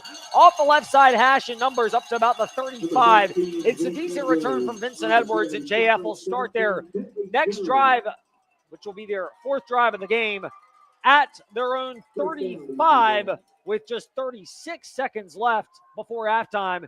And they have got 2 timeouts left. The Cavaliers have 3 if it comes down to wanting to use them. Yeah, I tell you what, you're in a tough spot right here. You just try to air it out. The quarterback, Holloway, has not had any time to throw the football. And in these type of situations, he's got to come up with some pass plays where the ball is getting out of his hand quick. And that's really not helping you right now if you're trying to do something before half. Glass, a lot of officials' whistles have blown. No flags on the field. No timeouts have been expended. It still says 3 for JF and 2 for EC Glass on the Sabre Stadium scoreboard. 36 seconds to go before halftime. Cavaliers trying to defend the right Impact Church end zone as Glass works left to right over the remainder of the second quarter. Holloway calls for and gets the shotgun snap. Handoff to Hunt. Tries to turn the corner off the right side. Not much there, up to about the 37. That one was A.J. Cole's correction. He picks up about 3, 2 to 3, and nobody's going to spend a timeout, and it looks like we're venturing toward that being the final play of the second quarter. Now, I tell you right now, Coach Lovelace, he's just looking to get in the locker room right here and try to get some things drawn up to try to stop that rocket sweep and try to figure out ways to slow down Xander Coleman a little bit. They are in big trouble. Will JF have to face another snap? They will. It was a snap. Ball on the turf. Holloway has it, picks it, steps up, steps out of trouble, now floats it to the far side, and it's incomplete. That ball was on the turf, picked up. There were 3 Cavaliers that had a chance to bring down Holloway, and it was thrown incomplete over to the far side, and that's how this first half ends. Been a little sloppy at junctures, Coach, but JF has asserted themselves enough to have a 20-0 lead here in the first half and get your overall impressions of this first half for JF. Well, other than the initial early fumble, they had a 4th down stop on EC Glass's first series there after that fumble, and since then, it has been all Cavaliers. They have taken over. Running the football has been the key. Once they established the run, they have pretty much dominated. Defense really settled down. They're pressuring Holloway. He has no time to throw. The only decent plays they made offensively is when he has scrambled and made a few yards. Yeah, by and large, it's just what Holloway can do to extend plays with his foot, which turns into more of the fire drill approach offensively. But for JF, is it reasonable to say the first half felt like there was a little tension in the early going? How would you respond to the heartbreak last week against Heritage? And you have that early fumble, and it could have gone awry, but they get off the field with Charleston Harris's pass breakup. Cavaliers march down, and as the game has unfolded, it's felt like there has been a slow exhale of tension from Sabre Stadium. Yeah, they're just really playing now with confidence. They're playing with the type of play that we saw them really all season. They're just very a consistent team. So I feel confidence in their consistency now that they feel good. They're going to be ready to go. Yes, they are, and we will see what JF does in the second half. There are things to clean up. The extra points have been an interesting scenario. Well, kicks in general the last couple of weeks. We will get to all of that. But when we return, Ty Tracy will have a look back at the first half, a look at scores going on around the area and across the region, and then we'll get set for the second half of JF Cavaliers football presented by Troslaw.com, where after an early fumble recovered by Glass, JF came up with a defensive stop. Since then, they've moved the ball very effectively, and they have a 20-0 lead. JF, they do, against visiting EC Glass in this first round playoff matchup. We'll come back with halftime after this on JF Cavaliers football presented by Troslaw.com. You've heard how easy it is to get life insurance on the radio and internet. But what they don't say is you may not be getting the very best rate. If you've been needing to buy life insurance, why not buy it from your JF sponsor, Andy Matthews, located right here in Lynchburg? You'll get the truth about buying life insurance, and you will have an agent who can discuss options that are right for your family. Contact Andy Matthews, a licensed family life agent. With over 33 years of experience, Andy Matthews is your go-to agent for life insurance. Warm weather means traveling. Hi, I'm Randy Trost from Troslaw with a couple of safety reminders.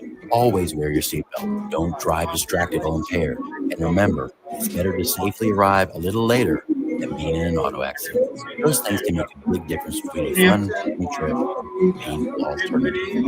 At Troslaw, I hope you never need our services, but if you do, we're here to help you. 777-30 or Troslaw.com.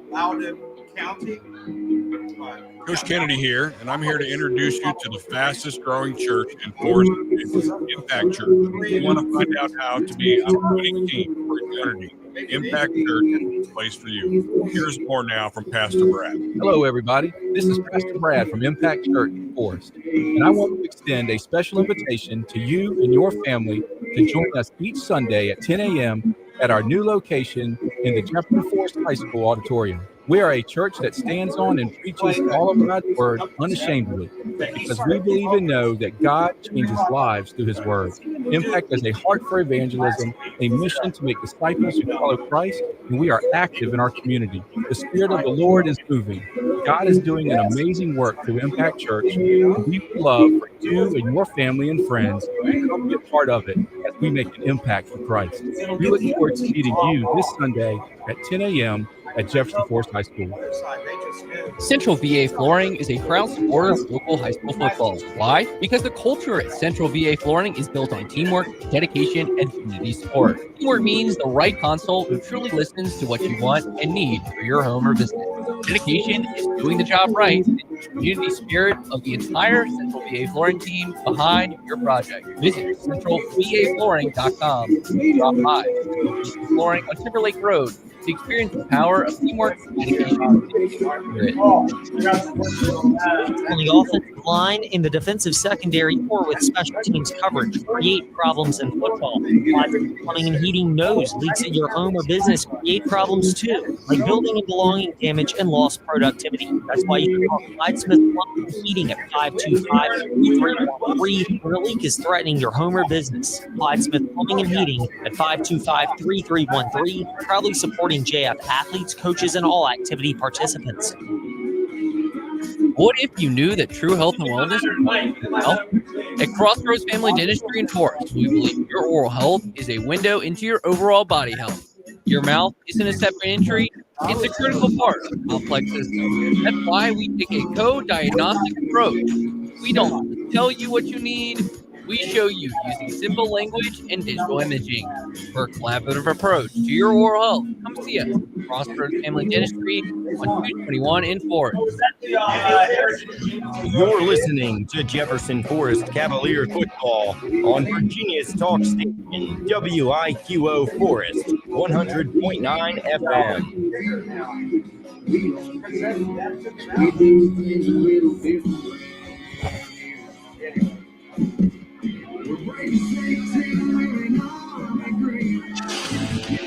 This is Jefferson Forest Cavaliers football presented by ProSlaw.com. Welcome to the Jefferson Forest Cavaliers football presented by Trosh Law at halftime show. I'm your host, Todd Tracy, and what can you say about the first half? 20-0 Jefferson Forest. They're really playing good right now. I think a lot of people was questioning for the first play of the game. The first play of the game where they fumbled and Glass recovered it, and a lot of people was questioning like, okay, is this going to be? But they turned back around. They got stopped, and they scored after they made the stop against Glass. After that, they started feeling the momentum. I think it was like fresh jitters, especially with Xander being the quarterback in the first playoff game. So it could be like that first jitters, but as I was saying, they've been playing good. They've been shutting Glass down. I think they play more constant, really, with Xander instead of like it was Payne.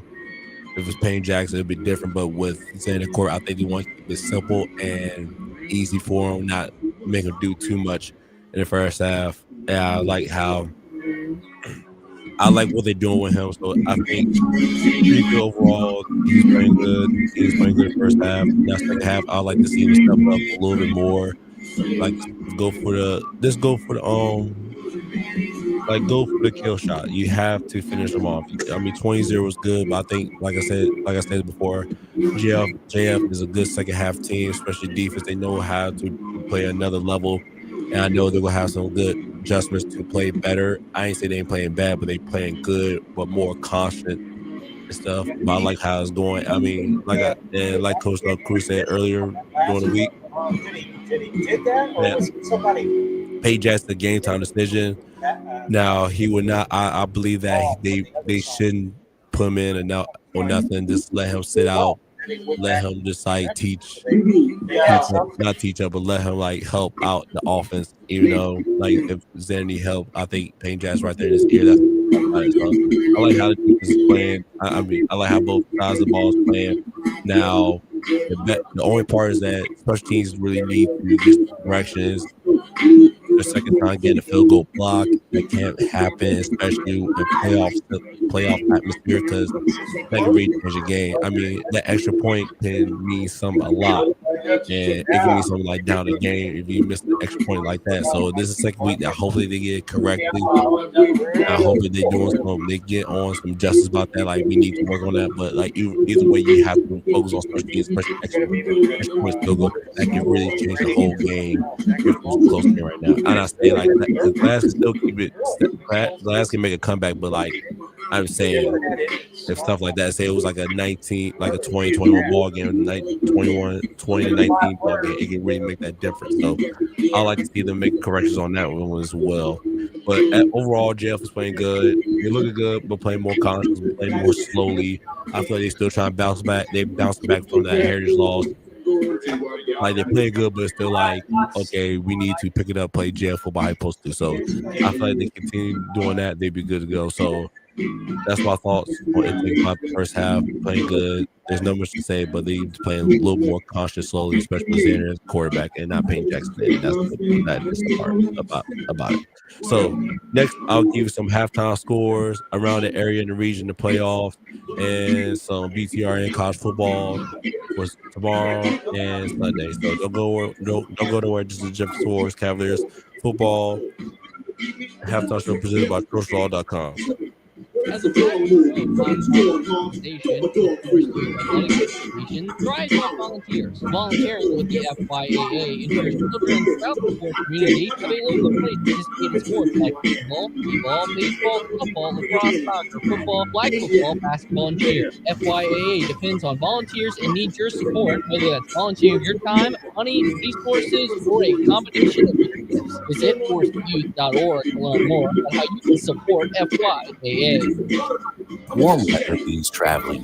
Hi, I'm Randy Trost from Coast Ball with a couple of safety reminders. Always wear your seatbelt. Don't get distracted on the road. And remember, it's better to safely arrive a little later than being in an auto accident. Those things can make a big difference between a fun family trip or a painful accident. At Coast Ball, I hope you never need our services, but if you do, we're here to help you. It's 777 or coastball.com. You've heard how easy it is to get life insurance on the radio and internet. But what they don't say is you may not be getting the very best rate. If you're thinking to buy life insurance, why not buy it from your AF Fund Matthews, located right here in Lynchburg?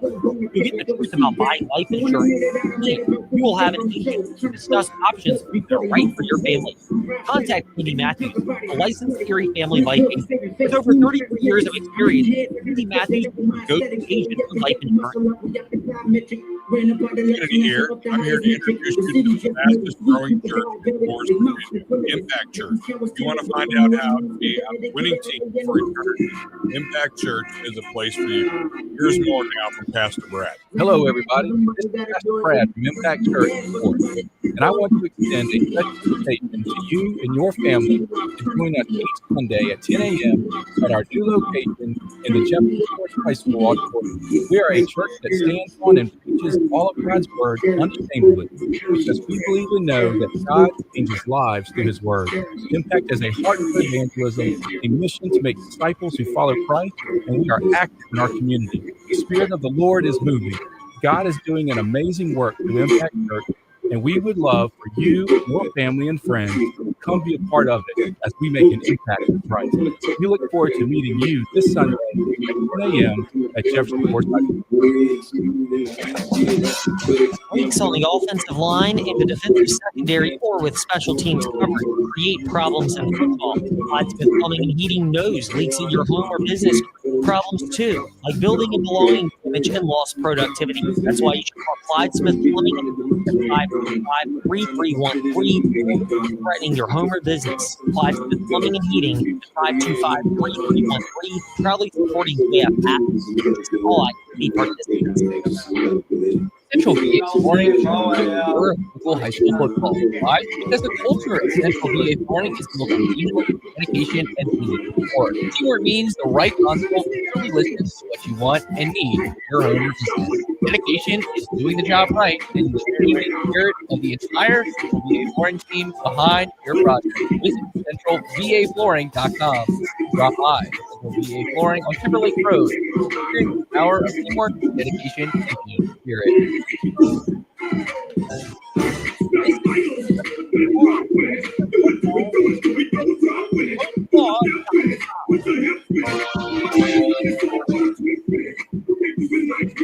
Welcome back to the Jefferson Forest Cavaliers halftime show presented by TrollSlaw.com. Now, here are some halftime scores around the area. Now, first, as we got Alta versus Cumberland, as right now Alta up 34-0. Glidbar versus Nelson County, as right now Glidbar is up 21-0 against Nelson County. Radford's beating Appomattox 24-0. It's a sports game between Grenada, Dan River, and for the 380 division, we got Heritage versus Western Albemarle as Heritage up 21-3. Then we got a close ball game between LCA and Broadway. Is right now LCA up by 1.7-6. Then along with the 3D, we got Williamsburg versus Bassett as Williamsburg up 21-3. Lower Bottoms being Cave Springs 21-0. And we got Carroll County versus Northside as right now Carroll County's up 14-7, and we got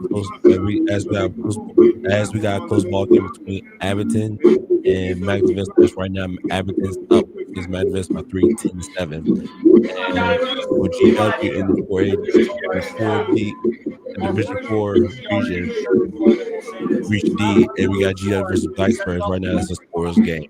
So that's all your halftime scores around the area for right now. And next, before I say some college scores right now, as I would say the VCR Sports College Football tomorrow and Sunday. As right now, we got the South Carolina Gamecocks versus number 3 Texas A&M Aggies with coverage starts at 11:30, kickoff starts at 12. Number 11 Oklahoma Students versus number 4 Alabama Christian Scout with coverage starts at 3, kickoff starts at 3:30. Virginia Tech Hokies versus the Florida State Seminoles. As right now, coverage starts at 5:30, kickoff starts at 7:30. The late night Saturday game, we got TCU Horned Frogs versus number 12 BYU Cougars as coverage starts at 9:45, kickoff starts at 10:15. As I say again, South Carolina versus Texas A&M. Coverage starts at 11:30, kickoff starts at 12. Oklahoma versus Alabama. The coverage starts at 3. Coverage starts at 3. Kickoff starts at 3:30. Virginia Tech versus Florida State as coverage starts at 5:30. Kickoff starts at 7:30. Then TCU versus BYU. The coverage starts at 9:45. Then kickoff starts at 10:15 p.m. Eastern Time. Then we got some NFL Sunday and along with some college basketball. As first we got the NFL Sunday morning.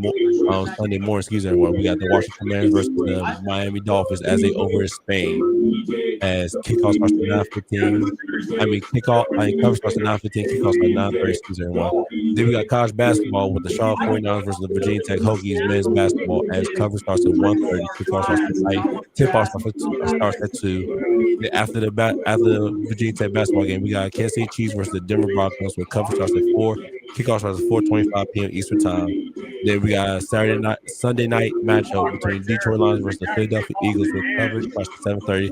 Kickoff starts at 8:20 p.m. Eastern Time. As I said before, Commanders versus the Washington Commanders versus the Miami Dolphins. Coverage starts at 9:15. Kickoff starts at 9:30. This year we got some men's college basketball with the Charlotte 49ers versus the Virginia Tech Hokies. With coverage starts at 1:30, kickoff starts at 2 o'clock. And Kansas City Chiefs versus the Denver Broncos with coverage starts at 4, kickoff starts at 4:25 p.m. Eastern Time. Then Sunday night matchup with the Detroit Lions versus the Philadelphia Eagles with coverage starts at 7:30, kickoff starts at 8:20 p.m. Eastern Time. Then we got some scores for college football as we got the Clemson Tigers versus the Louisville Cardinals. Well, right now it's a tie ball game between both teams and head to the second quarter with 3-3. Later on, we have Minnesota versus the Oregon Ducks, and kickoff starts at 9 p.m. Eastern Time. So that's all your high school scores from your VTRN sports, college football, Sunday NFL Sunday, and Sunday men's basketball. So that's all for the halftime for the Jefferson Forest Cavaliers football presented by TrollSlaw.com halftime show. Now we go ahead to the commercial break, then we go ahead back to Phase here as Atlanta and Coach Rick will give you more JL football. This is the Jefferson Forest Cavaliers Football halftime show presented by TrustLaw.com. It's here. The Fall Spectacular at Magic City Chrysler Dodge Jeep Ram in Bedford. Get 0% for 72 months on 2025 Ram 1500. MSRP and save up to $13,500. Drive off today in a Wrangler Sport and save up to $6,000 on MSRP. Don't miss the Fall Spectacular sales event at Magic City Chrysler Dodge Jeep Ram in Bedford, 1750 Independence Boulevard. MagicCityBedford.com. Finance with It's the perfect time to take your car to Meineke to make sure your engine starts. You need tires, brakes, engine repairs, and oil. Meineke has you covered with certified technicians, free digital e-inspections with pictures and videos, and financing options. They're there to not only help you start your engine, but keep it running smoothly all year long. They're your one-stop shop for car care needs. Schedule an appointment today by visiting Meineke.com. Trust your key with Meineke. Doing car care right. It's easy to forget we've got a lot to be thankful for. A gorgeous place to live, friendly people, and the freedom to be our best. Apple Auto Glass wants to remind you of how wonderful things still are and how fortunate we are. And of course, when you need to fix a crack in your windshield, side window, or mirror, you can trust Apple Auto Glass. When you call Apple Auto Glass, you'll speak with Harold or one of his associates, not some mystery man from an 800 number. So take time, give thanks, and when you need to fix your glass, call Apple Auto Glass, Allegheny Avenue in Lynchburg.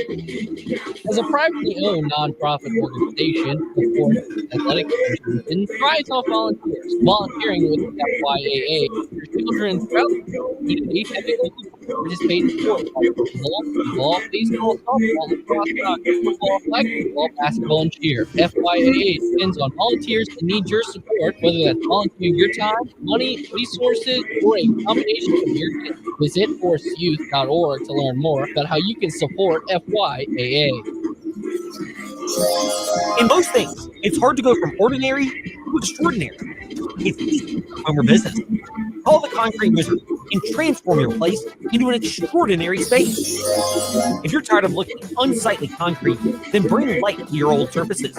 Call the Concrete Wizard for free design consultations, free estimates, and fast professional concrete resurfacing. And visit concretewizard.com for ideas from other before and after photos. Friday on the Fast Lane, Ty and I, NFL football games, including games you listen to on the VC Market Sports app at 93FM. We also, of course, last playoff game and some hypotheticals. Say, what if James Franklin not each next coach? What if it's not Bob Chesney either? All this and more in the Fast Lane by just weekdays, and be sure to tune in on Monday for Around the Commonwealth with Ed Lane. When it comes to legal matters, there is no substitute for experience. Hi, I'm Randy Trost with Trost Law. We've gained knowledge from serving Virginians for over 4 decades. Since 1982, we've handled auto accidents and personal injury cases ranging from simple fender benders to complex tractor-trailer cases. And we're ready to put our experience to work for you. We hope you never need our service. If you do, give us a call at 777 or visit us at trostlaw.com.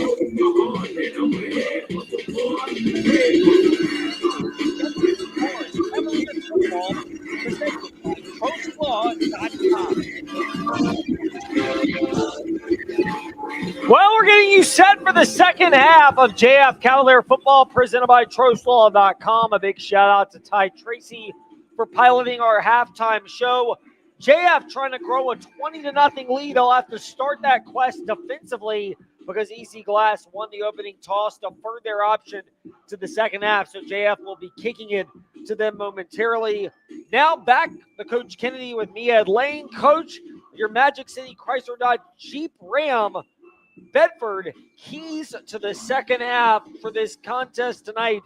Where would you pinpoint them for Glass and JF? Well, I'll tell you, for EC Glass, they need to be really, really careful because, you know, they have a tendency right now. I mean, when you're this close to wrapping up your season, the first half has not gone their way. They're in a deep hole right now, and what I feel is, what team's going to show up? Are we going to see an EC Glass team that wants to try to get back in this game and win, or is it going to be an EC Glass team that pretty much has decided their season's over, they're ready to get back to the school and hand in their equipment and look forward to the next thing they have a winter sport or something like that.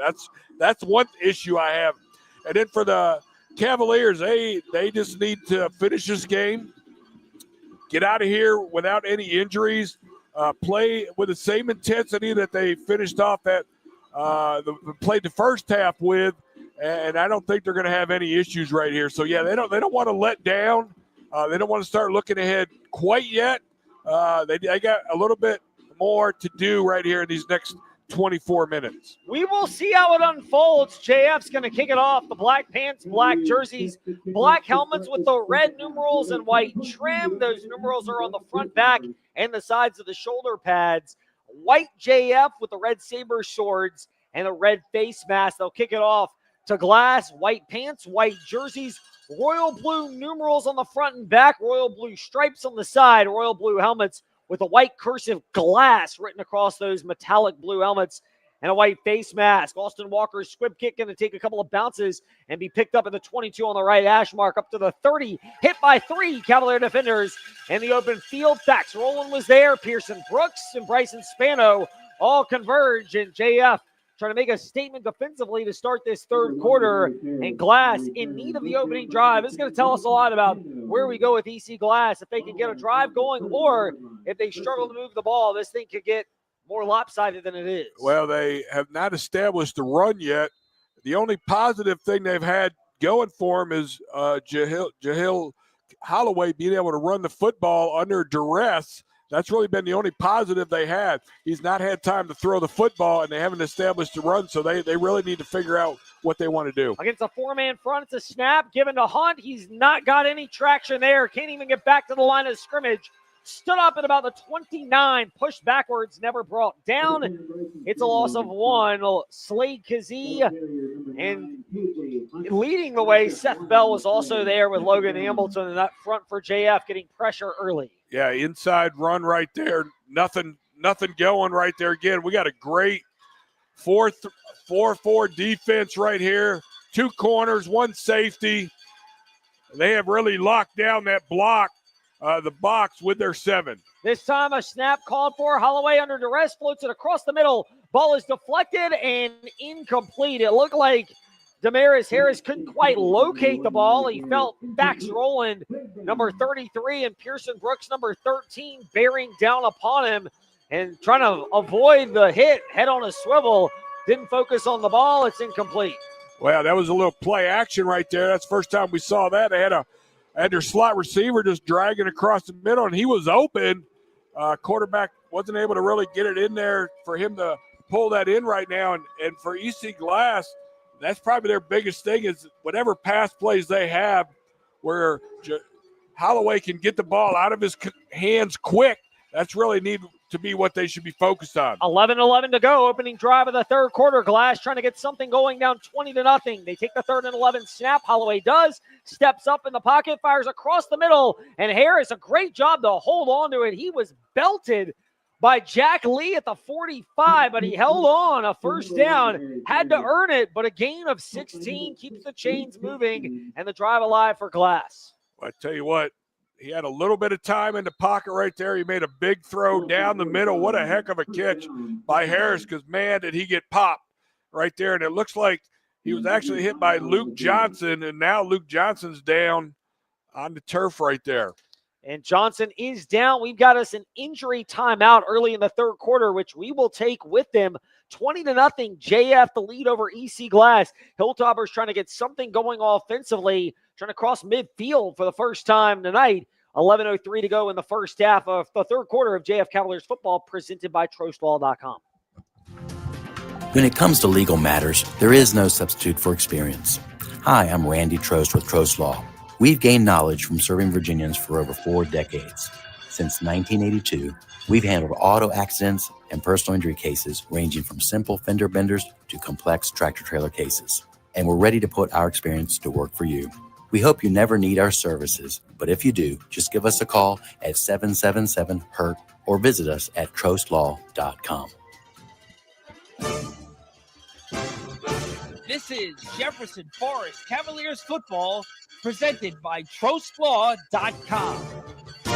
After a big 3rd and 11 conversion, a pass of 16 yards to Damaris Harris. Glass will snap it working left to right in the 3rd quarter at the 45. Holloway fakes the throw, now takes off left side, tries to get to midfield, does, past midfield, into JF territory, down to the 49, gains 6. As the clock goes under 10.5 remaining in the 3rd quarter. Glass trying to get something going offensively, trailing at Sabre Stadium to Jefferson Forest, 20-0. Yeah, that was looked like a preset quarterback draw right there. I really don't think he was looking to throw it at all. He wanted to run with that football, and a good pickup on first down, good positive 6, almost 7 full yards right there, putting them into the Cavalier territory for only the 2nd time tonight after the fumble they had on the very first possession. Now in motion from left to right, it looks like it's Coles. He's in the slot. All 3 receivers to the wide right. There's one to the tight left. Ball snap just past the left hash mark. Holloway has it. Floats it across the middle. Sliding grab is made down at the 39. And it was either Lee or Johnson who converged. It was Lucas Johnson at the 39, but he gained 10, moves the sticks once again. It's the 2nd first down collected. The 3rd first down collected for, 2nd first down collected for Glass, getting my numbers tied up here in the early 3rd quarter.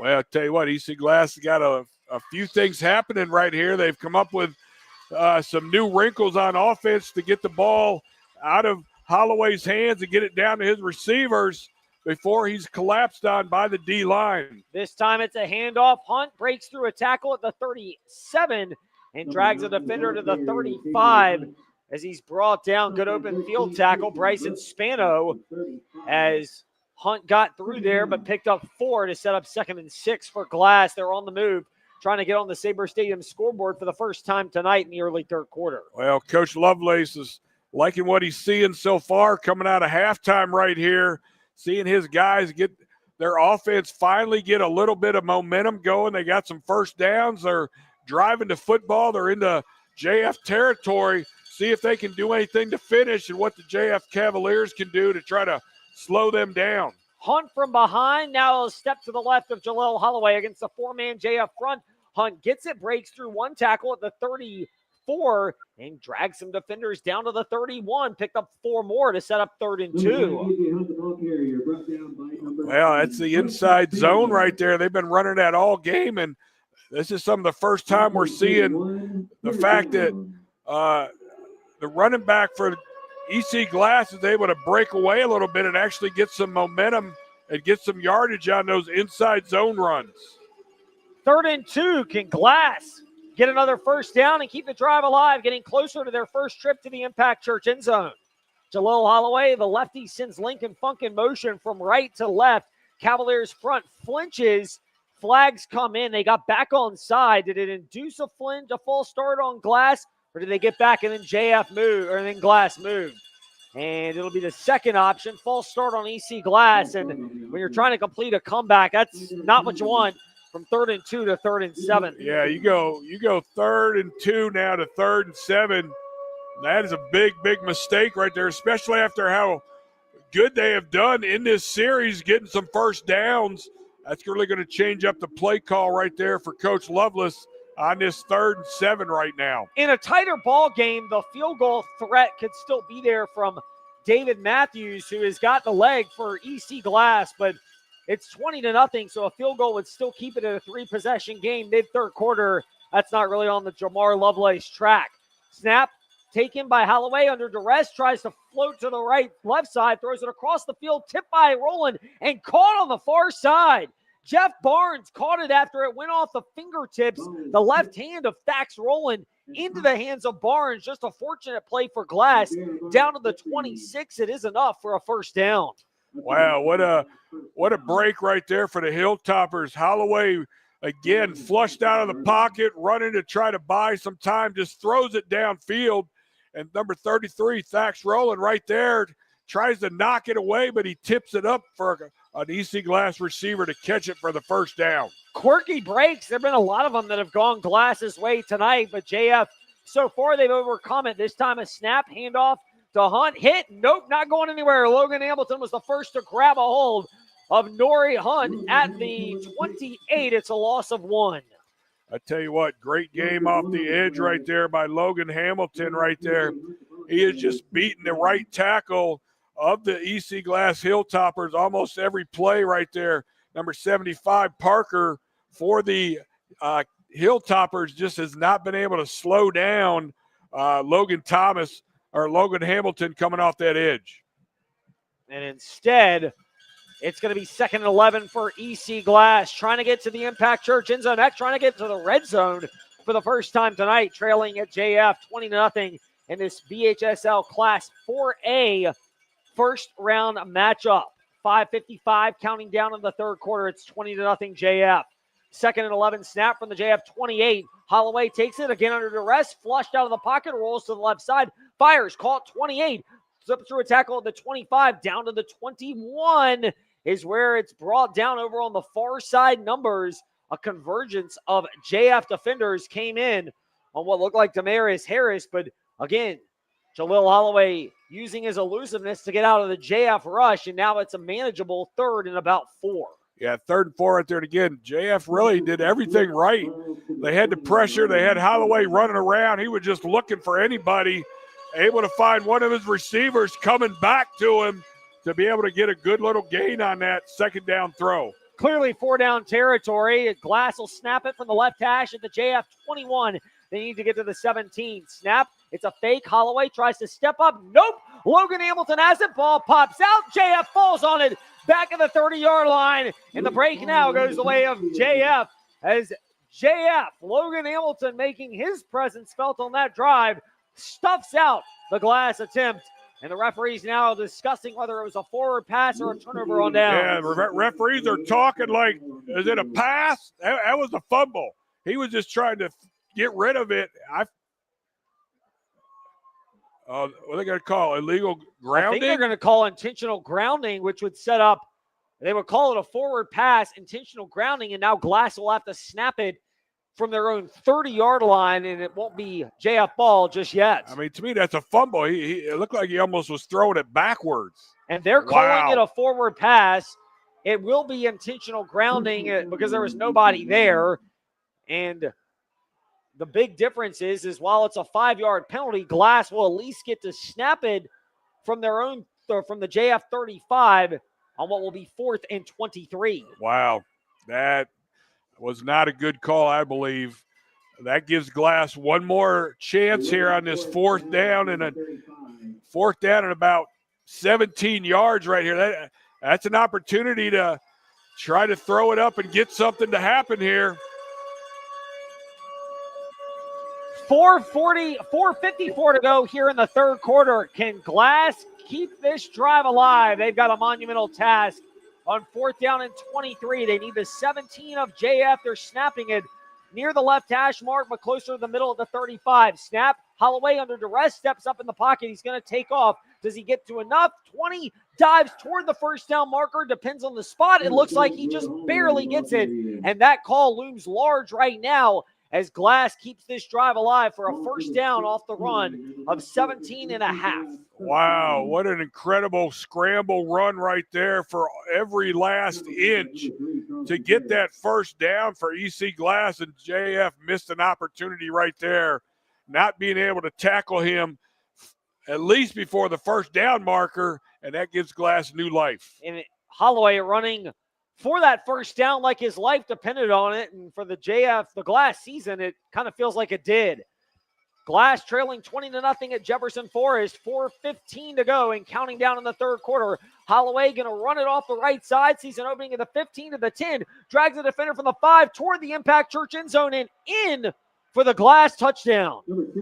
And that was A.J. Coles on the direct snap.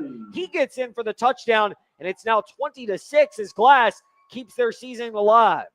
Wow, what an amazing series right there offensively for the Hilltoppers. Out of nowhere, the whole first half, they literally did nothing offensively, and they just take this drive down the field with a little bit of help. I've some officiating call on that play that was not ruled a fumble, but a pass. Snap is high, pulled down, barely through the reach of the JF blockers. And all of a sudden, the tension is risen here once again at Sabre Stadium It's 20-7. JF leads EC Glass, but the Hilltoppers have wrestled some momentum back to their sideline with 4:08 to go in the third quarter as we're back after this. It's here, the Fall Spectacular at Magic City Chrysler Dodge Jeep Ram in Bedford. Get 0% for 72 months on 2025 Ram 1500s or take 10% off MSRP and save up to $13,500. Drive off today in a Wrangler Sport and save up to $6,000 off MSRP. Don't miss the Fall Spectacular sales event at Magic City Chrysler Dodge Jeep Ram in Bedford, 1750 Independence Boulevard, MagicCityBedford.com. My name is Got a crack throttle? You know the reaction. Financial Met. Apple Auto Glass knows cracking your windshield leads to serious problems for you and everyone on the road. So bring your car to Apple Auto Glass as soon as you see the crack. Apple Auto Glass is still locally owned on Allegheny Avenue in Lynchburg, so you'll speak with Harold, not mystery man. 800 number. We'll handle insurance claims too. Apple Auto Glass, your local shop ensuring fast solutions to your windshield crack problem. We said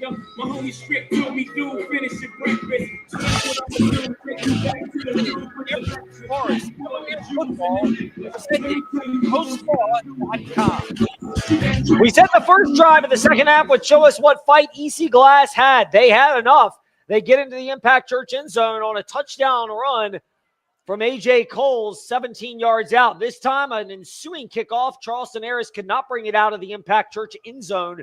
So it's a touchback. JF will take over at their own 20. The lead has been cut to 20-7. 4:07 to go here in this third quarter. And, Coach, now you get the impression this is where we're going to see what type of character Jefferson Forest has to be able to march back down the field. Can they string another drive together and reassert control of this game, which they had through halftime? Well, I tell you what, with EC Glass scoring that touchdown right there, it really changes the look of this football game right now. And so for the Cavaliers, their offense right here has to put together a good, solid drive, try to get some points back to try to take some of that pressure back off. Coleman gets ready for the snap, fakes the pitch off to Johnson, keeps it himself up to the 20, gets to about the 22, cannot quite cut out to the opening on the left side in time. They'll give him maybe the 22.5, 23, second and long coming up. Yeah, good little short run right there, keeping it in the hands of Xander Coleman. Again, faking the rocket sweep, going ahead and taking himself for a 3-yard gain right here. Again, defensively now, the Hilltoppers offense did their job on that last series. It's the defense right now that has to step up to try to keep Glass in this game. Can JF reassert their momentum? It's kind of in neutral right now at a 20-7 margin, 3:25 counting down in the third quarter. Snap, handoff, Roland tries to break through a tackle, gets past the 25 to the 26, and a crucial 3rd down and 4 coming up for this JF offense. Yeah, this is a big 3rd down right here. 3rd down and 4. They're in their own territory right here. EC Glass, for them, their defense has to get a stop right here and have a chance to get the football back to keep that momentum. For Cavaliers now, they got to find a way to get these 4 yards, get this 1st down right here, and keep this drive going and not let the momentum for the Hilltoppers keep building. Glass had conversions of 3rd and 11 and 4th and 17 on that last drive. They've got momentum. Can JF get their own 3rd and 4 conversion to keep their drive alive? Snap, pitch play over to the left side. They will. Turning the corner at the 30, on his feet, 35. Accelerating down the left sideline, 40, 35, 30. Pushed out of bounds at the 27-yard line. Lucas Johnson. JF needed something to give them a spark. That may do it. Wow, what a great run by Luke Johnson. What a great job as a senior, one of the captains. The rocket sweep, they were able to get the blocks on the edge. He was able to make a cutback move around one of the Hilltoppers, and then he turned the Jets on and made a great run all the way down to the 27-yard line. Hats off to captain number 6, Luke Johnson, on that run. A 47-yard run on 3rd down and 4. Not only extends the drive, but it flips the field for JF. They'll snap it at the Glass, 27 off the left hash mark. Coleman fakes the pitch, keeps it himself, 25, breaks out on the left sideline at the 20s, pushed out of bounds around there, and then there's some contact afterwards. No flags are thrown. It's a gain of about 6. I tell you what, a little counter play right there with Xander Coleman. He was using a stiff arm on the defender right there. and they got a couple good pushes in on each other, but a good solid 7-yard run for Xander Coleman on that first down. And man, did they just take the sails out of glass on that big run by Johnson. Clock under 2 minutes to go, third quarter, 1:57 to be exact, which is a reminder that life doesn't give you a 2-minute warning. So a life insurance policy from your Erie Family Life agent, Andy Matthews, might be right for you. See him on Waterlick Road in Lynchburg. Coleman's going to get ready for the second down and 4 snap off the left hash. And Roland goes in motion, gets it right side, slips through a tackle in the 21, keeps the legs turning to the 20, 15, 10, 5. He'll accelerate and burst into the Impact Church end zone for a JF touchdown. Wow, what a power run. What a power run by Thax Roland right there. Taking the pill up the middle right there, bounces it to the outside, breaks 2 tackles, able to keep his balance, and then just turned it on and just ran by the rest of everybody right up the middle.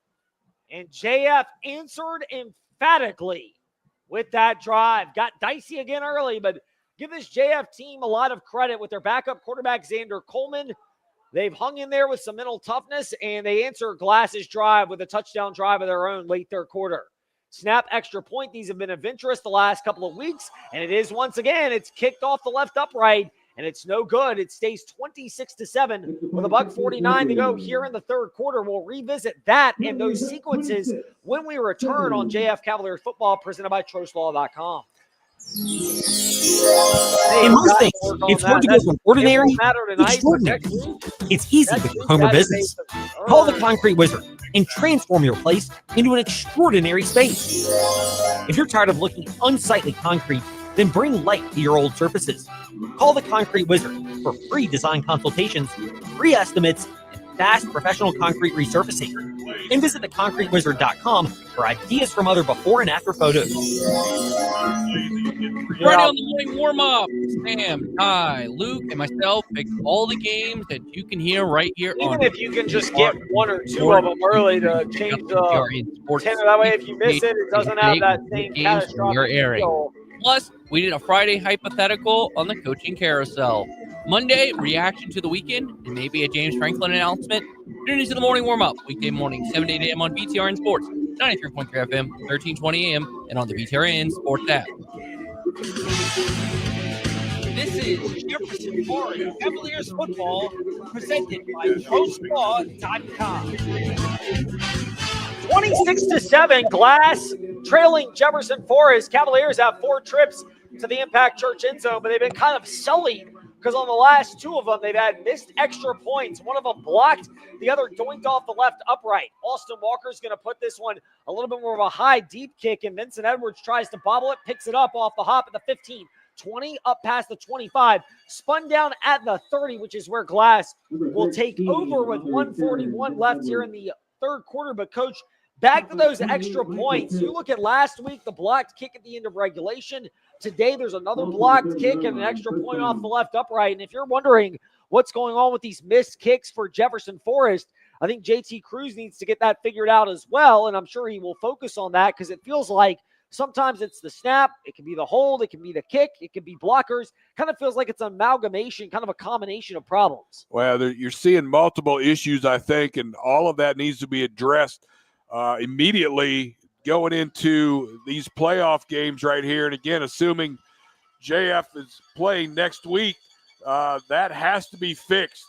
Pronto, that has to be fixed for sure. May not matter tonight. We'll see if Glass can get another score. It could certainly come back to haunt as it's a 19-point game instead of a 21. Snap. This time it's a handoff, slipping through a tackle at the 30, trying to cut side to side, but not really getting traction on that run with Seven Waller, the backup running back. He's brought down a gain of only 1. Yeah, inside zone. I tell you, when that inside zone breaks down and that forces the running back to try to bounce outside, there's no blocking out there. And so the outside linebacker just coming right up and being able to make that tackle on the edge right there. And so, again, they squeaked out 1 yard on that. I don't even know how they got that. Brooks, Spano, Roland for Jefferson Forest. They are a phenomenal collection of linebackers. And when you're able to deploy all of those linebackers along with Bentley Jones, it can make it real challenging to run side to side. Glass now going to split from a tight formation to a 4 wide set with 1 H-back. Holloway calls for and takes the shotgun snap, keeps it himself. Logan Hamilton meets him at the 30, diving up to about the 33. It's a gain of 2, but had to fight for it. And now a 3rd down and 7 coming up for Glass as the clock winds inside 30 seconds to go in the 3rd quarter. Yeah, there was nothing on that right there. Looked like Jaleel Holloway, again, just that was a called quarterback draw right there. There was just nothing there for him. Nowhere to go. It got all bottled up. And now puts him in 3rd and long right here. Look for Holloway to try to make something happen with his feet, scrambling, trying to find a receiver. And Holloway looking at the clock tick down under 10 seconds to go in the 3rd quarter as Glass working toward the Sabre Stadium scoreboard. Holloway calls for a hard count. He may go one more time. They do not snap it, and we reach the end of the 3rd quarter with the teams trading a pair of scores, with the margin going from 20 at halftime to 19 at the end of 3, 26-7. JF leads EC Glass as we come back after this on JF Cavaliers football presented by TroStlaw.com. It's the perfect time to take your car to Meineke to make sure your engine starts perfectly this year. Whether you need tires, brakes, engine repairs, or simply an oil change, Meineke has you covered with certified technicians, free digital e-inspections with pictures and videos, and financing options. They're there to not only help you start your engine, but keep it running smoothly all year long. They're your one-stop shop for car care needs. Schedule an appointment today by visiting Meineke.com. Trust your key with Meineke, doing car care right.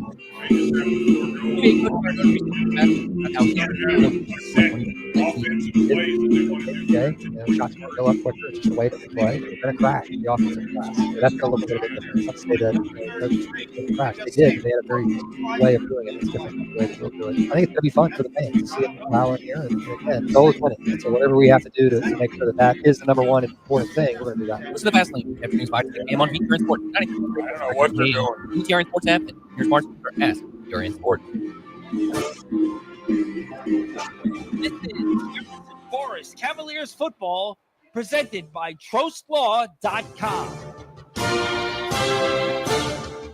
We've talked about urgency and tension flowing from sideline to sideline. It's now on the Glass side to start the 4th quarter because they trail at Jefferson Forest 26-7. They'll now work from the scoreboard to the parking lot, and Holloway takes the 3rd and 7 snap, gets it to Funk, the tight end, gets it at the 35, past the 45, dives up toward midfield. It is enough for a 1st down. Needed 7, got 16. He's brought down at the 49, just shy of the midfield stripe. Wow, that was a great little inside screen right there. And that time the blockers were in position. The tight end just kind of caught that behind the line of scrimmage, which allowed the blockers to already be engaging. And that was a great play call for that 1st down by the Hilltoppers on that inside screen. Glass trying to get their formation set appropriately. Clock goes under 11 and a half in the 4th quarter. EC Glass trailing at Jefferson Forest 26-7, just shy of the midfield stripe. Snapped off the right hash mark, handoff over to the right side. Coles dives past the midfield line and into JF territory down to the 48, picked up about 3 as A.J. Coles went off the right side for EC Glass. Yeah, A.J. Coles right there fouling the other running back that was in the backfield with him. Almost like a little off-tackle lead right there is really what it turned into for 3 yards against the JF defense. And Glass huddling on the sideline. You're surprised the pace is not a little bit faster, trailing by 3 scores, and the clock showing 10 and a half to go in the 4th quarter. Yeah, I'm really thinking that if they had a no-huddle 2-minute type offense, that's really the tempo they need to be in to try to get some scores going quick if they want to have an opportunity. Instead, they're taking time off the clock. They don't have a lot at their disposal, down by 19. Holloway will call for the shotgun snap off the right hash mark. He'll take it, hand off to Coles. Cut left, now cuts back right, was looking to throw, now steps up, cannot take off. It was well covered downfield by JF. It was a design pass play, and A.J. Coles had to just sprint to the 45. It was only a gain of about 3. Billy Jones brought him down. It sets up 3rd and 4, but well read on the trick play by the JF defense. Yeah, a little trick play right there, but JF did a good job knowing who was the receivers, who was trying to get open downfield, and ended up being just nothing more than a run-type play with no coverage to throw to. And, again, puts him at 3rd and 4 right here. Hilltoppers, again, just taking so much time to snap each one of these plays. And if you're JF, you'll gladly let Glass work to the Impact Church end zone near the parking lot at Sabre Stadium in exchange for milking more time off the Sabre Stadium scoreboard clock. We're under 9:20 to go in the fourth quarter. Holloway calls for the shotgun snap. The lefty looks to his right, steps up, now slings a pass to the far side, and incomplete. He threw it into the bench over on the far side. It went out of bounds clearly at about the 35. As he was looking on the far side, looked like Damaris Harris was the intended recipient. Instead, it'll bring up 4th and 4. Yeah, trying to throw some type of deep out route right there, but threw it too far into the sideline. No chance for his receiver to even take that, and now the pressure's on for this 4th down call for the Hilltoppers from the JF 45-yard line. You feel like, as we said often, this is kind of the season on the line for an EC Glass team. To their credit, they fought here in the second half, and they've got to convert on 4th and 4. Cavaliers have been showing extra rushers to their 4-man front, but they back them off. Holloway waits for the call. Now he'll motion Coles to his right. Holloway, wow, that's a long audible right there. It is, and it takes time, and Glass has to spend what's basically a gold bar, Coach. They have to burn one of their timeouts, and when you're trailing by 19 in the fourth quarter, those timeouts literally are like taking a gold bar to a pawn shop and saying, I'll take whatever you can give me, which is not fair value. Well, I tell you what, the problem was that whole time counted the whole 40-second countdown against them. They lost 40 seconds, not even getting a snap off, and then burned a timeout. Yeah, it's down to 9:14 to go in the fourth quarter. We're going to keep it right here. It's 26-7. Glass leading Jefferson Forest. But, you look at this for JF. If you get a stop here, you have to feel really good about your chances to either add to your lead or at least burn more time off the clock in what's a 3-possession game. But there have been a lot of areas where, other teams, if they're a little more crisp than this Glass offense has been on this last drive, might be able to capitalize. And then, of course, the 2 missed extra points, which, it doesn't look like it's impacting JF tonight, but presuming they have to go to John Hanley, who's the 2 seed, they'll play 7 seed Liberty Bealton tomorrow. That could loom large. But JF's got to get through this one tonight. Glass trying to make a furious comeback, and they'll have a 4th and 4 snap at the JF 45. Off the right hash mark, trailing 26-7. Holloway calls for it. The lefty takes it, steps up in the pocket. He's going to sprint forward past the first down marker. Hit as he slides, so no flag thrown. It was just a bang-bang play down to the 38, but he needed 4, got 7, and moves the chains.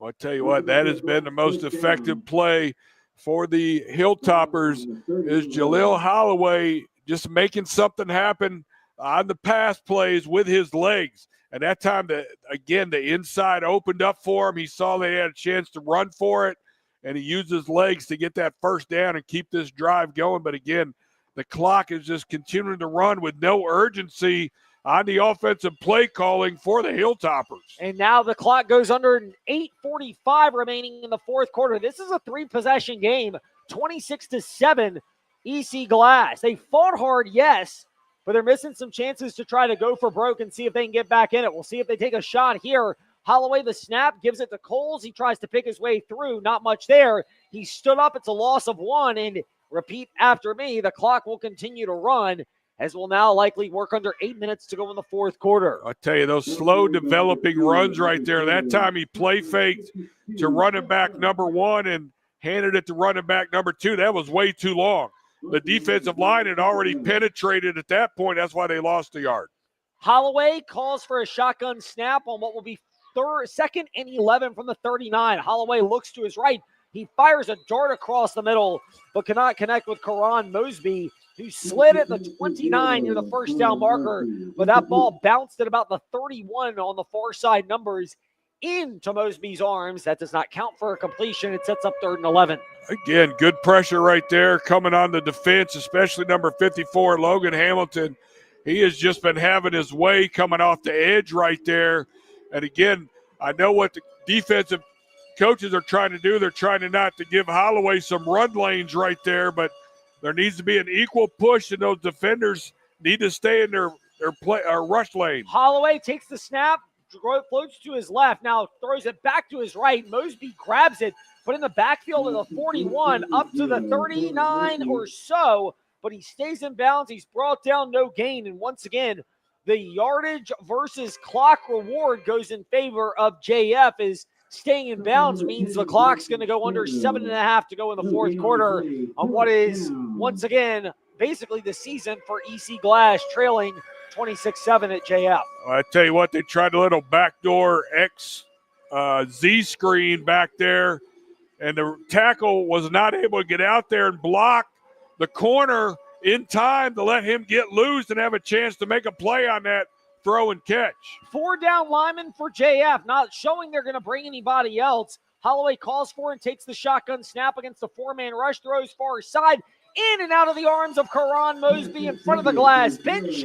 Incomplete. It's a turnover on downs. And at the 7-minute mark of the fourth quarter, JF will take over and a chance to really put this game on ice. Well, you can see right there the helmets for the Hilltoppers are all pointed down. They know that pretty much cost them the end of their season, not being able to get that first down right now and turning the football back over. They just are realizing the reality that time is too short for them to have an opportunity to make something happen, especially on that missed fourth down connection. They have fought hard. Give them credit. You wonder which Glass will come out at halftime. They've come out with a level of fight, but the urgency not there on that drive, and ultimately not the execution either. Snap, Coleman, this time it's a pitch play, stopping at the 35, trying to cut up to the original line of scrimmage, stopped about a yard short from that as Lucas Johnson, he loses one. But the two most important things, he stays in bounds, and more important than that, he holds on to the football and allows this clock to go under 6:40 in the fourth quarter. Well, EC Glass did a good job that time getting people upfield against that rocket sweep right there, and they were able to come off blocks, avoid the blocks in the open field, and that's what allowed them to make that tackle on the rocket sweep. Glass trailing 26-7 at JF. They've got 2 timeouts. Cavaliers, though, have the ball. Clock goes under 6.5 in the fourth quarter. Coleman takes the 2nd and 11 snap from his own 38 off the right hash mark. Coleman takes it, hands it off to Cam Fox. Haven't called his name a lot. Past the 40, picks up past the 45, and up to about the 47. So Cam Fox gains about 9, and it'll bring us to a 3rd and 2. I tell you what, we have not called his name very often tonight. He has not had a lot of big opportunities to run, where normally he does touch the football quite a bit more, but tonight, that was one of just his few handoffs that he's had a chance to take, and what a big run right there for about 7, almost 8 yards. So JF will have it at the 47, at the middle of the J, at that bottom cross of the J, where it goes from the long line down up to the candy cane curve.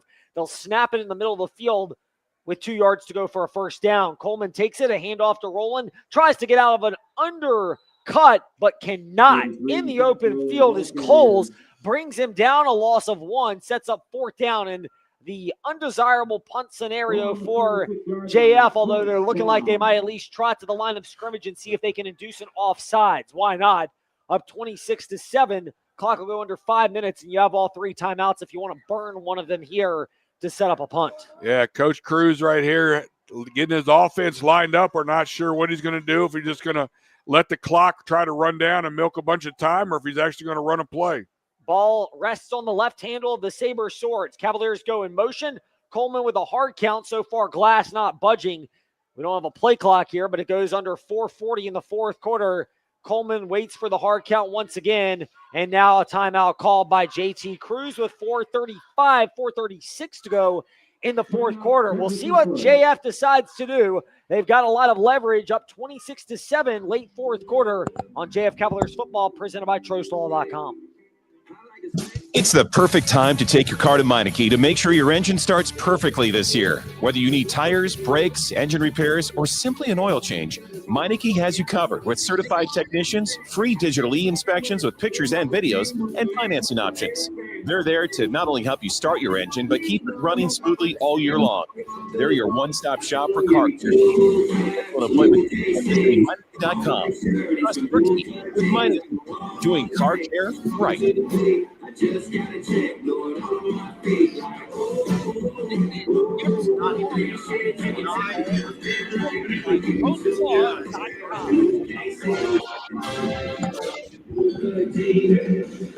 Cavaliers are lining up like they're going to go for it on 4th down and 3 at their own 46. Ball is resting on the handle part of the left saber sword handle, the left side of the field.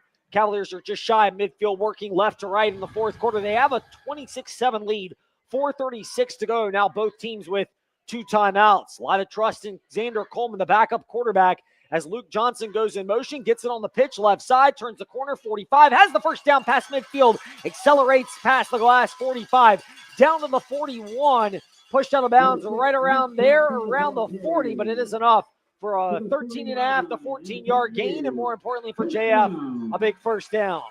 Wow, what a gutsy call right there. Coach Cruz just laying it all on the line right there, putting the pressure on his offense to make that first down. And again, they were able to do it with the rocket sweep. They had the 3 blockers over there that were able to do a good job on that left side. Again, they ran that to perfection with the blocks, letting Johnson himself, senior tail wingback, taking that football. Kind of wonder if Glass is going to think about burning timeouts or if we're past that point, trailing 26-7 and the clock going under 4 minutes in the fourth quarter. Xander Coleman calls on the hard count and takes the snap and a pitch play over to the right side. Stop, 45, slips a tackle, 40, accelerating past the 35, wanting pay dirt over on the far side. And Chris Antron, the speedster from JV, who had over 1,000 yards rushing in the 9 JV games that JF won this year, gets enough.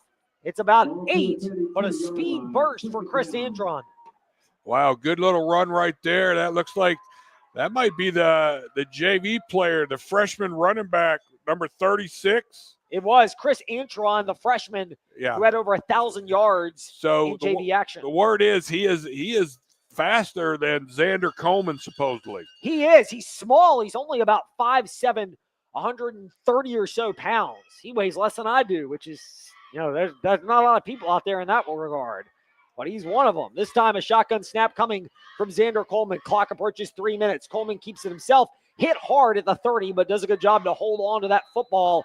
It's enough for a JF first down, and the clock will approach the 2:58 mark, and it looks like Glass is not going to be burning timeouts, trailing 26-7. So we're approaching the end of the EC Glass season. JF is approaching a second-round date. Either follow us here next Friday, 6:30 Central VA Flooring kickoff show if Liberty Bealton wins tomorrow. If John Hanley, who's the home team in the 2 seed, beats the 7 seed Liberty Bealton, it'll be at John Hanley next Saturday, a 12:30 p.m. Central VA Flooring kickoff show for you. We'll find out. JF needs basically one more first down to start kneeling it down. We'll see if they can pick it up here. Clock, 2.5 to go, fourth quarter. Coleman takes the snap, pitch play to Antron, left side, turns the corner, 30, 25, accelerates past the 20 and out of bounds over on the far side. Clock is at 2:23 to go here in the fourth quarter, and oddly enough, if they don't keep the clock moving, JF will need another first down to start kneeling this thing out. Well, I can see why the JV football team under Coach Jason Ayers was undefeated for the second year in a row right there. That is some great speed right there, seeing number 36 from the JV team, Chris Antron, just flying past the corner right there with full speed. I mean, my goodness. He may be as big as I am, but he's a lot faster. I wonder, how come I can't be that fast being small? Kind of wonder that. Clock is stuck at 2:23. JF could get to the Impact Church end zone. They're at the 19. They could also get a first down, at which point they might not try to punch it in. Coleman with Fox to his right. It's Antron in motion. Fake pitch. Handoff rolling left side. 15. Cuts back to the 10. He's hit at the 5. Dives. Spins forward. He drags Hilltopper defenders to the V and Cavaliers in the Impact Church end zone. And an exclamation point on the JF first round matchup against EC Glass. Well, Coach Cruz coming back to the wing counter. The last 2 times they've run the wing counter, it has turned out to be mostly fumbles, and not only from this game, but from the last game right there. But Coach Cruz comes back to it right there for Thax Rowland, and he was not going to be denied in that end zone right there. JF trying to get an extra point, successfully executed. The first 2 were fine, the last 2 not, and they would love to get some confidence back in this unit. Snap, it's good. So is the whole kick on the way. It's up. And Austin Walker's kick is true. Maybe that restores a little confidence as it's 33-7. JF leading EC Glass. We still got 2:14 left. And what's going to be a JF Cavalier victory? We'll find out how it finishes when we return after this. In most things, it's hard to go from ordinary to extraordinary. It's easy with your home or business. Call the Concrete Wizard and transform your place into an extraordinary space. If you're tired of looking at unsightly concrete, then bring light to your old surfaces. Call the Concrete Wizard for free design consultations, free estimates, and fast professional concrete resurfacing. And visit theconcretewizard.com for ideas from other before and after photos. It's easy to forget we've got a lot to be thankful for. A gorgeous place to live, friendly people, and the freedom to be our best. Apple Auto Glass wants to remind you of how wonderful things still are and how fortunate we are. And of course, when you need to fix a crack in your vehicle, trust Apple Auto Glass.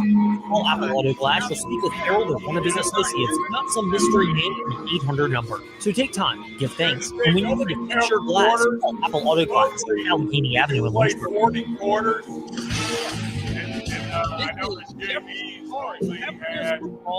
Presented by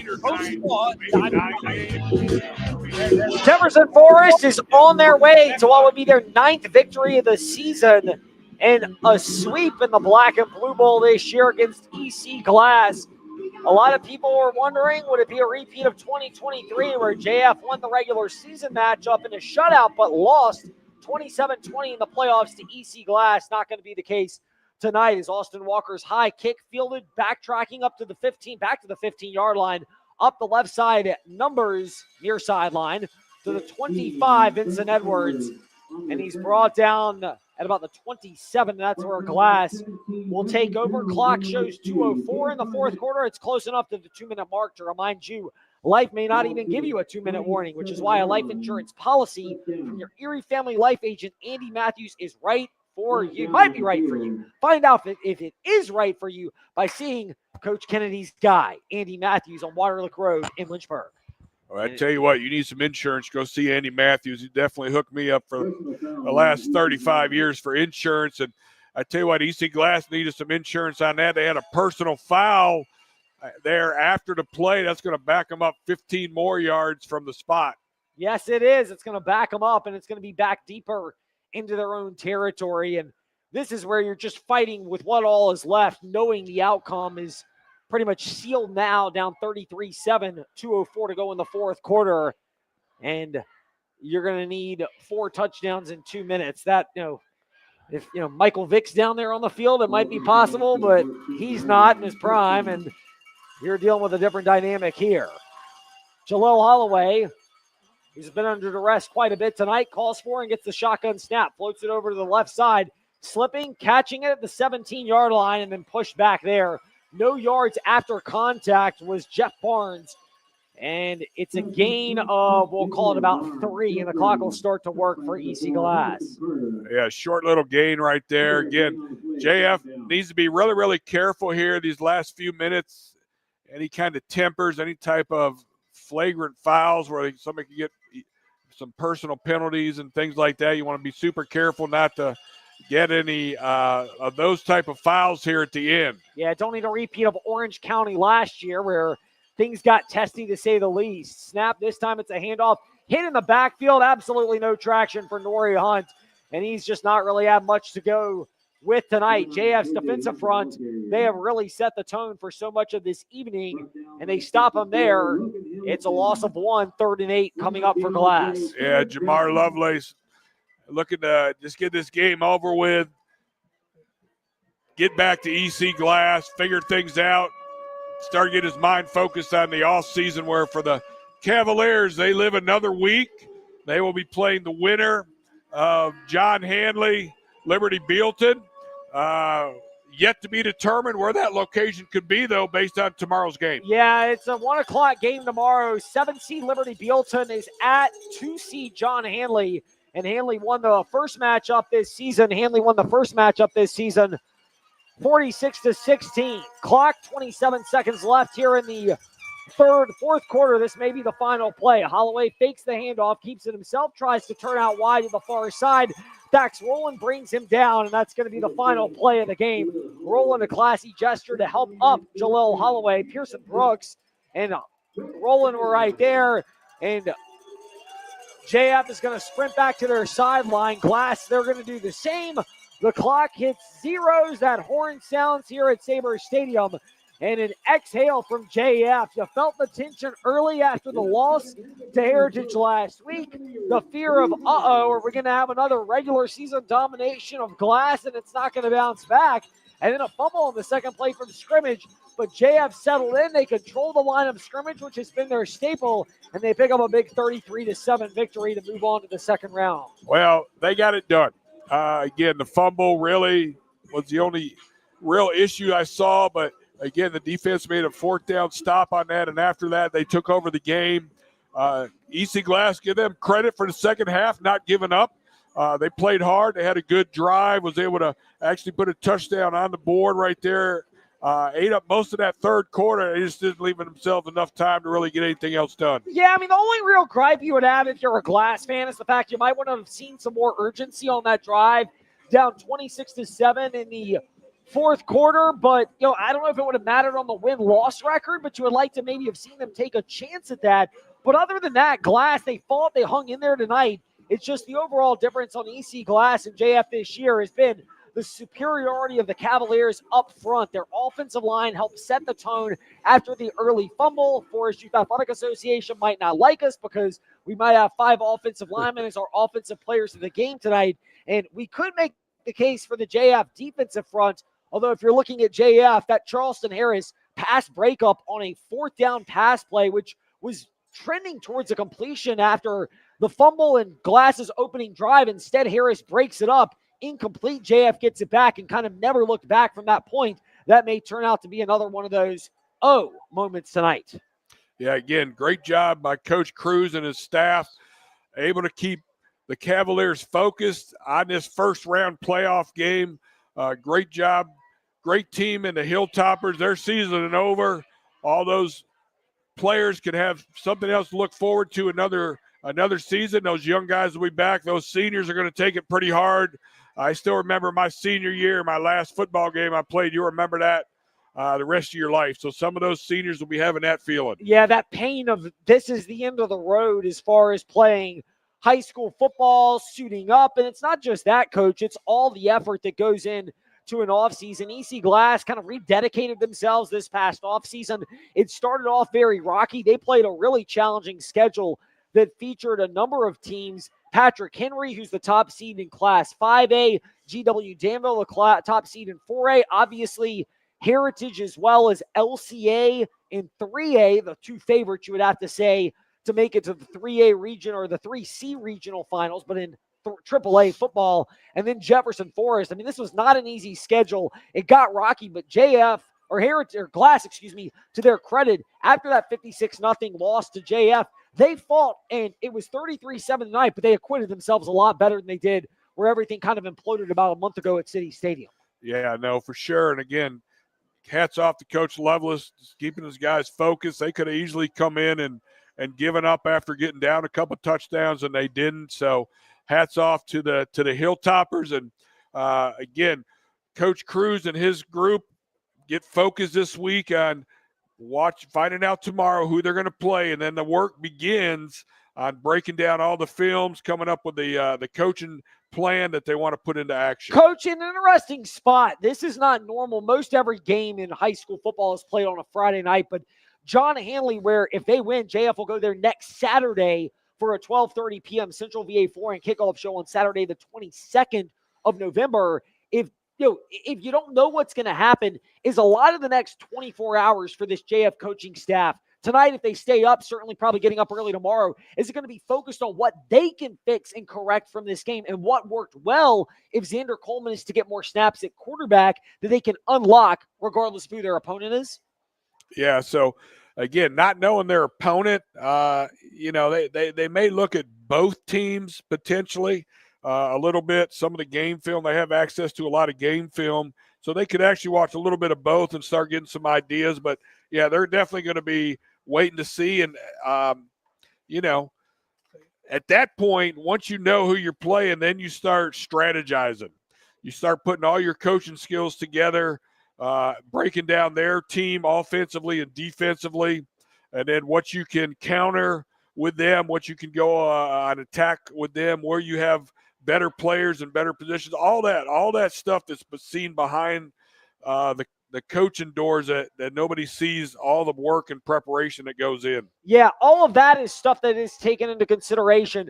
Is it reasonable to say the one takeaway from tonight that's the must address in some form is the extra points, with two of them being off? One was a doink off the left upright. The other was a block. It didn't factor into the outcome tonight, but as you go deeper in the playoffs, those issues will get magnified. Well, again, that's something by the end of the season. Your PATs and little short field goals that are like a PAT should literally be almost automatic. The block, you've had a whole season to practice that and be doing that and know what your responsibilities are. And so to have that happen and that breakdown at the end of the season like this right now, it's very concerning. It definitely is. It's something that will have to be addressed. Coach, final takeaways on a 33-7 Jefferson Forest Cavalier victory against EC Glass tonight are what? Yeah, what a great job again. Coach Cruz just doing a phenomenal job in his years that he has been here building this program. Again, this victory comes with years of hard work, getting these guys regularly in the weight room, the whole summer plan, all of those things. This is him actually having an opportunity to enjoy some of the fruits of his labor with these type of victories at this time of year. That's going to do it for us tonight. We will get ready to go back to Ty Tracy. He will have your Forest Youth Athletic Association offensive and defensive players of the game. They're not going to be too happy with me tonight at FYAA. Shout out to Shannon and Jeff, but they may not be fans of us because we may have a lot of names that are going to be accounted for this evening. And it may coincide with your Crossroads Family Dentistry May You Smile play of the game. Ty will give you an update on what all that means when we return. In the meantime, we'll be back next week. Time to be determined, opponent to be determined, but we'll have it for you on JF Cavalier Football, presented by TrostLaw.com, where tonight Glass wraps up their season with a 5-win and 6-loss record. JF improves to 9-2. Jefferson Forest 33, EC Glass 7. Got a crack problem? You know the symptoms. Poor reaction time. Can't see straight. Endless financial mess. Apple Auto Glass knows cracks in your windshield lead to serious problems for you and everyone on the roads. So bring your car to Apple Auto Glass as soon as you see the crack. Apple Auto Glass is still locally owned on Allegheny Avenue in Lynchburg, so you'll speak with Harold, not Mystery Man from an 800 number. They'll handle insurance claims too. Apple Auto Glass, your local shop ensuring fast solutions to your windshield crack problems.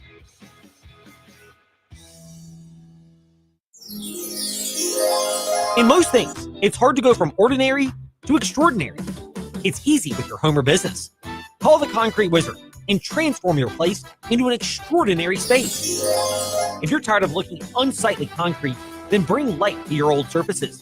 Call the Concrete Wizard for free design consultations, free estimates, and fast professional concrete resurfacing. And visit theconcretewizard.com for ideas from other before and after photos. It's here, the Fall Spectacular at Magic City Chrysler Dodge Jeep Ram in Bedford. Get 0% for 72 months on 2025 Ram 1500s, or take 10% off MSRP and save up to $13,500. Drive off today in a Wrangler Sport and save up to $6,000 off MSRP. Don't miss the Fall Spectacular sales event at Magic City Chrysler Dodge Jeep Ram in Bedford, 1750 Independence Boulevard, MagicCityBedford.com. Financing with approved credit. See dealer for details. Offers end 10/31/25. It's the perfect time to take your car to Meineke to make sure your engine starts perfectly this year. Whether you need tires, brakes, engine repairs, or simply an oil change, Meineke has you covered with certified technicians, free digital e-inspections with pictures and videos, and financing options. They're there to not only help you start your engine, but keep it running smoothly all year long. They're your one-stop shop for car care needs. Schedule an appointment today by visiting Meineke.com. Trust your key with Meineke, doing car care right. One of the many things I'm thankful for this year is InsaneRadioDeals.com, because the best deals are all there for you. Liberty Flames football tickets, InsaneRadioDeals.com. Gift cards to Oliver's on Rivermont, Caribbean Jerk Pod, JD's Cafe, Downtown Cairo, InsaneRadioDeals.com. Great deals just in time for the holiday season at InsaneRadioDeals.com. Head to the site right now before they run out.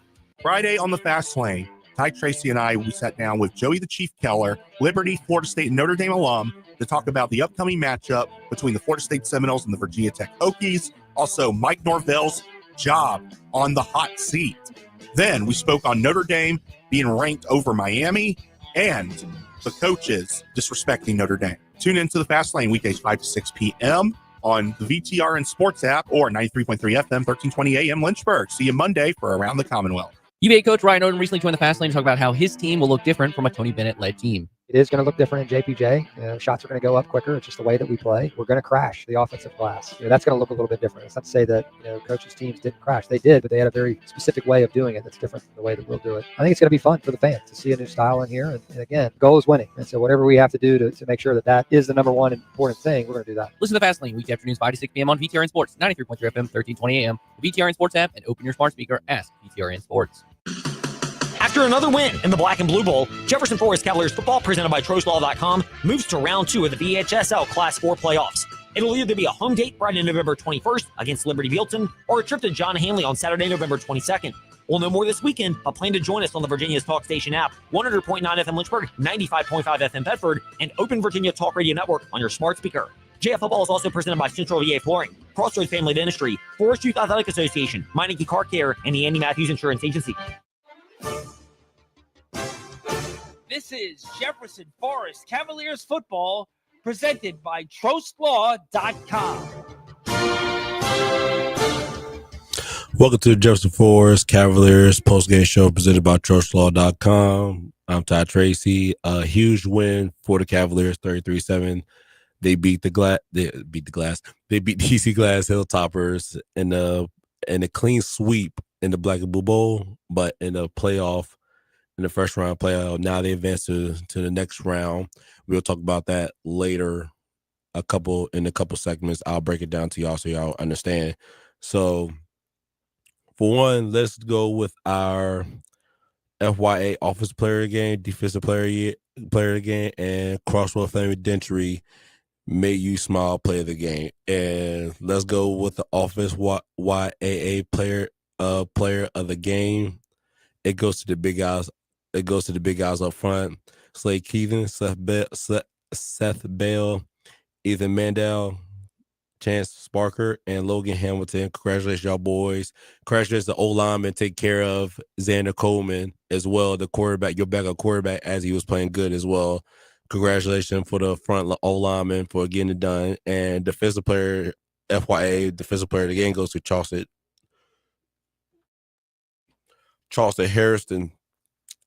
Harris for FYA defensive player of the game. And then your Crossroad Family Dentistry made you smile player of the game goes to Charleston Harrison. Again, break up pass on a 4th down on a 4th and 7, getting that turnover on down for his offense to get the ball. So congratulations to y'all boys getting it done and then advancing to the next round. Congratulations to JF as they get the win tonight. Huge win being JF. Like I said, they was playing conscience. I knew like it won't go be another blowout, but it was like gonna be a better battle because Easy Glass was more prepared. Even the head coach knew he was more prepared. So you won't expect a blowout, but like I said, they got the job done. Now they move on to the next round. They'll play against the winner between John Hanley and Liberty Belton. So we won't know till Saturday. I'll break more of it down in a couple of segments, but that's how you get the win. You move on. You play good. You play good without your starting quarterback, and hopefully he'll play next week when they play against the winner between John Hanley and Liberty Belton. So that's the good part about that. So, like I'm gonna give you another shout out again. Congratulations to Jefferson, the O-line up front, the front 5 getting it done, and Charleston Harris getting defensive player of the game and made FYA defensive player of the game, and Crossroad Family Dentistry made you smile player of the game as well. So congratulations, y'all boys. That's how you do it. Now it's time to focus up next week. So next, I'm gonna give y'all some halftime scores around the area, and then we'll move on. we see as we move on. I'll break everything down to you so you understand about what's going on for next week. So don't go nowhere. This is the Jefferson Forest Cavaliers post-game show presented by TroSlaw.com. Are you sick of missing the big games because greedy corporations are fighting? You never need to worry about ridiculous carriage disputes again by downloading the VTRN Sports app and listen to the best play-by-play featuring Virginia Tech, primetime and NFL, college football, and college basketball games. All the big games, all for free on any device. Don't be caught on the wrong end of another fight between billionaires. Just download the VTRN Sports app. Stay up to date with every game by visiting the VTRN Sports Facebook page. VTRN Sports, powered by ESPN Radio, 93.3 FM, 1320 AM. VTRN Sports app, and as your smart speaker, open VTRN Sports Lynchburg. Friday on the Fast Lane, Ty Tracy and I, we sat down with Joey the Chief Keller, Liberty, Florida State, and Notre Dame alum to talk about the upcoming matchup between the Florida State Seminoles and the Virginia Tech Hokies. Also, Mike Norvell's job on the hot seat. Then we spoke on Notre Dame being ranked over Miami and the coaches disrespecting Notre Dame. Tune into the Fast Lane weekdays 5 to 6 p.m. on the VTRN Sports app or 93.3 FM, 1320 AM Lynchburg. See you Monday for Around the Commonwealth. Friday on the morning warm-up, Sam, Ty, Luke, and myself picked all the games that you can hear right here on VTRN Sports. Make sure you check out the VTRN Sports Facebook page to stay up to date with what games we are airing. Plus, we did a Friday hypothetical on the coaching carousel. Monday, reaction to the weekend, and maybe a James Franklin announcement.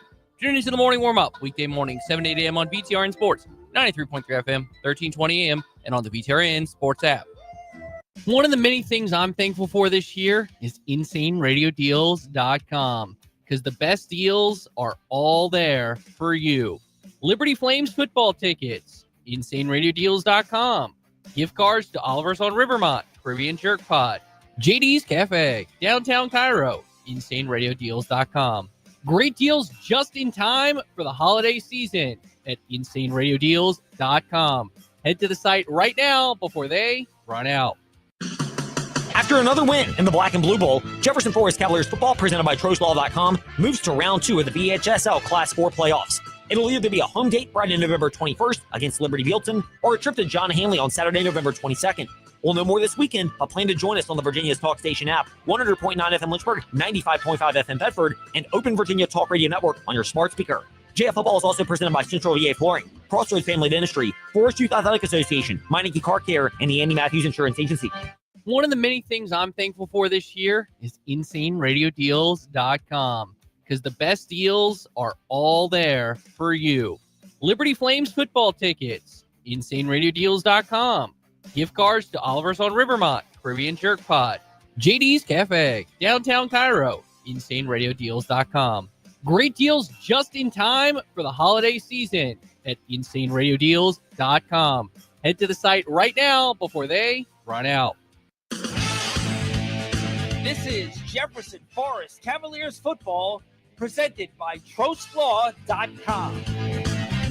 Welcome back to Jefferson Forest Cavaliers football post-game show presented by TroSlaw.com. I'm your host, Ty Tracy. Now, here's some final scores around the area.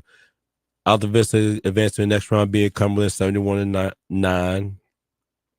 Glenvar advanced to the next round as they beat Nelson County 50-0.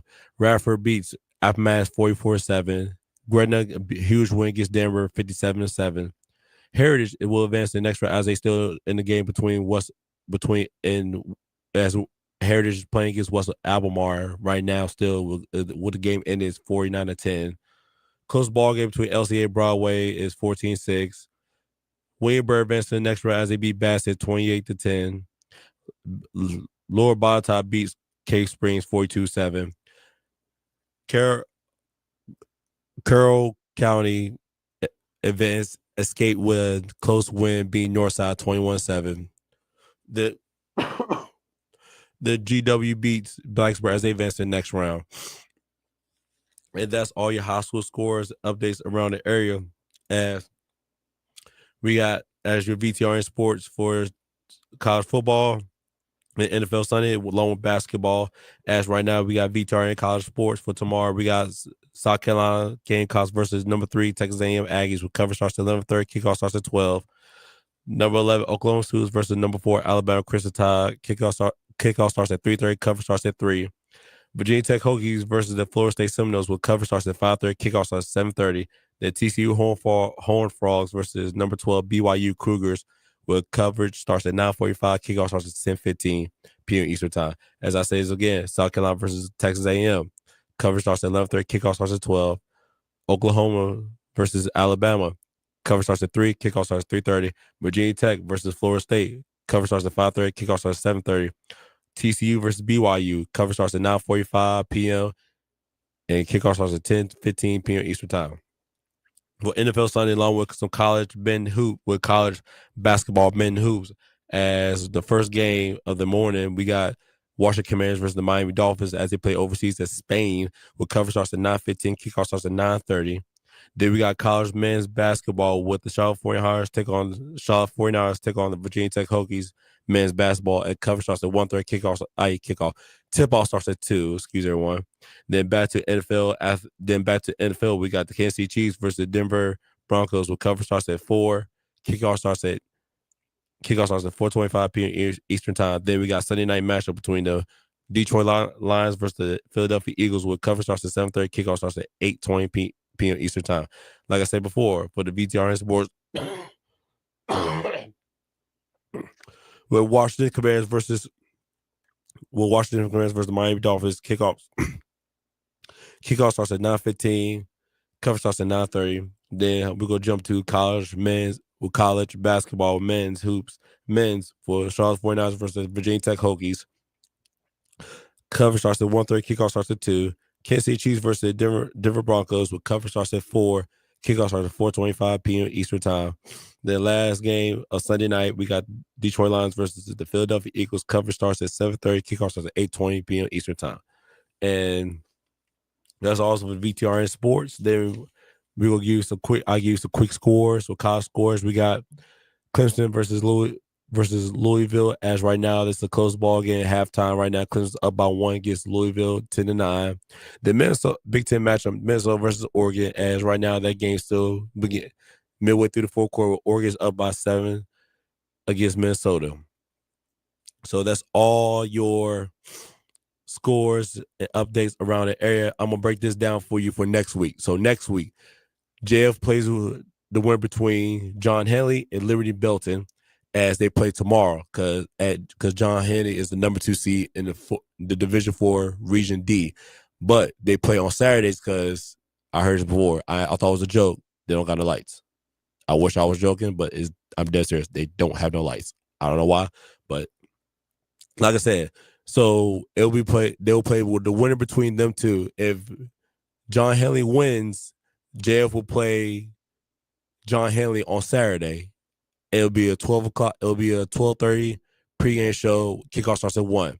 Now, if Liberty Belton upsets John Henley, then JF will host another playoff game at home because they are the higher seed, and Liberty Belton is the lower seed, and they'll play on Friday at Sabre Stadium. So that are your situations right now. If anything, if John Henley wins, they'll play Saturday at 1. If Liberty Belton wins, they'll play Friday at Sabre Stadium. So those are your situations right now if anything happens. So that's a wrap. Like I said before, excuse everyone, big win for JF, 33-7. They advanced to the next round. Now they focus on who they're going to play next between John Henley and Liberty Belton. And hopefully next week, Peyton Jackson will be able to play next week, even though they want to rest him because it's shoulder. But hopefully he gets that go-ahead nod for Coach Cruz as they make the deal, bring the starting quarterback back, because it's definitely going to be a huge game next week in the second round. So that's a wrap for tonight. Thank you for listening to the Jefferson Forest Cavaliers postgame show presented by TruthLaw.com on 100.9 FM on WIQO. JF gets the win and moves on to the second round. They'll face the winner between John Henley and Liberty Belton tomorrow. And I believe that kickoff starts at 1. Like I said before, if John Henley wins, JF will be on the road next Saturday at John Henley. If Liberty Belton wins, JF will host another playoff game at Sabre Stadium on a Friday night. So those are your scenarios right now. As I sign off for tonight, thank you for listening. Thank you for joining us for the Jefferson Forest Cavaliers postgame show presented by TruthLaw.com. Now we return our regular local programs on WIQO 100.9 FM. I'm Todd Tracy. I'll see y'all next week. Good night, everyone. At After another win in the Black and Blue Bowl, Jefferson Forest Cavaliers football, presented by TrosLaw.com, moves to round 2 of the VHSL Class 4 playoffs. It'll either be a home date Friday, November 21st against Liberty Bealton, or a trip to John Hanley on Saturday, November 22nd.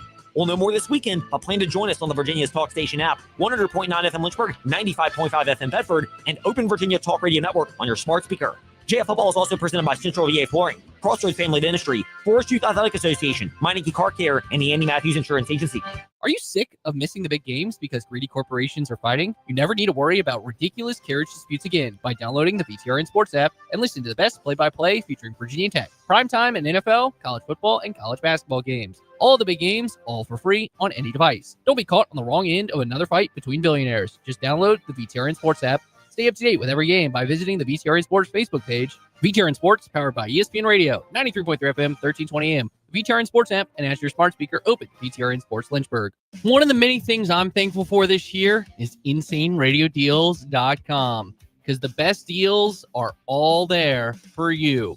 Liberty Flames football tickets, InsaneRadioDeals.com. Gift cards to Oliver's on Rivermont, Caribbean Jerk Pod, JD's Cafe, downtown Cairo, InsaneRadioDeals.com.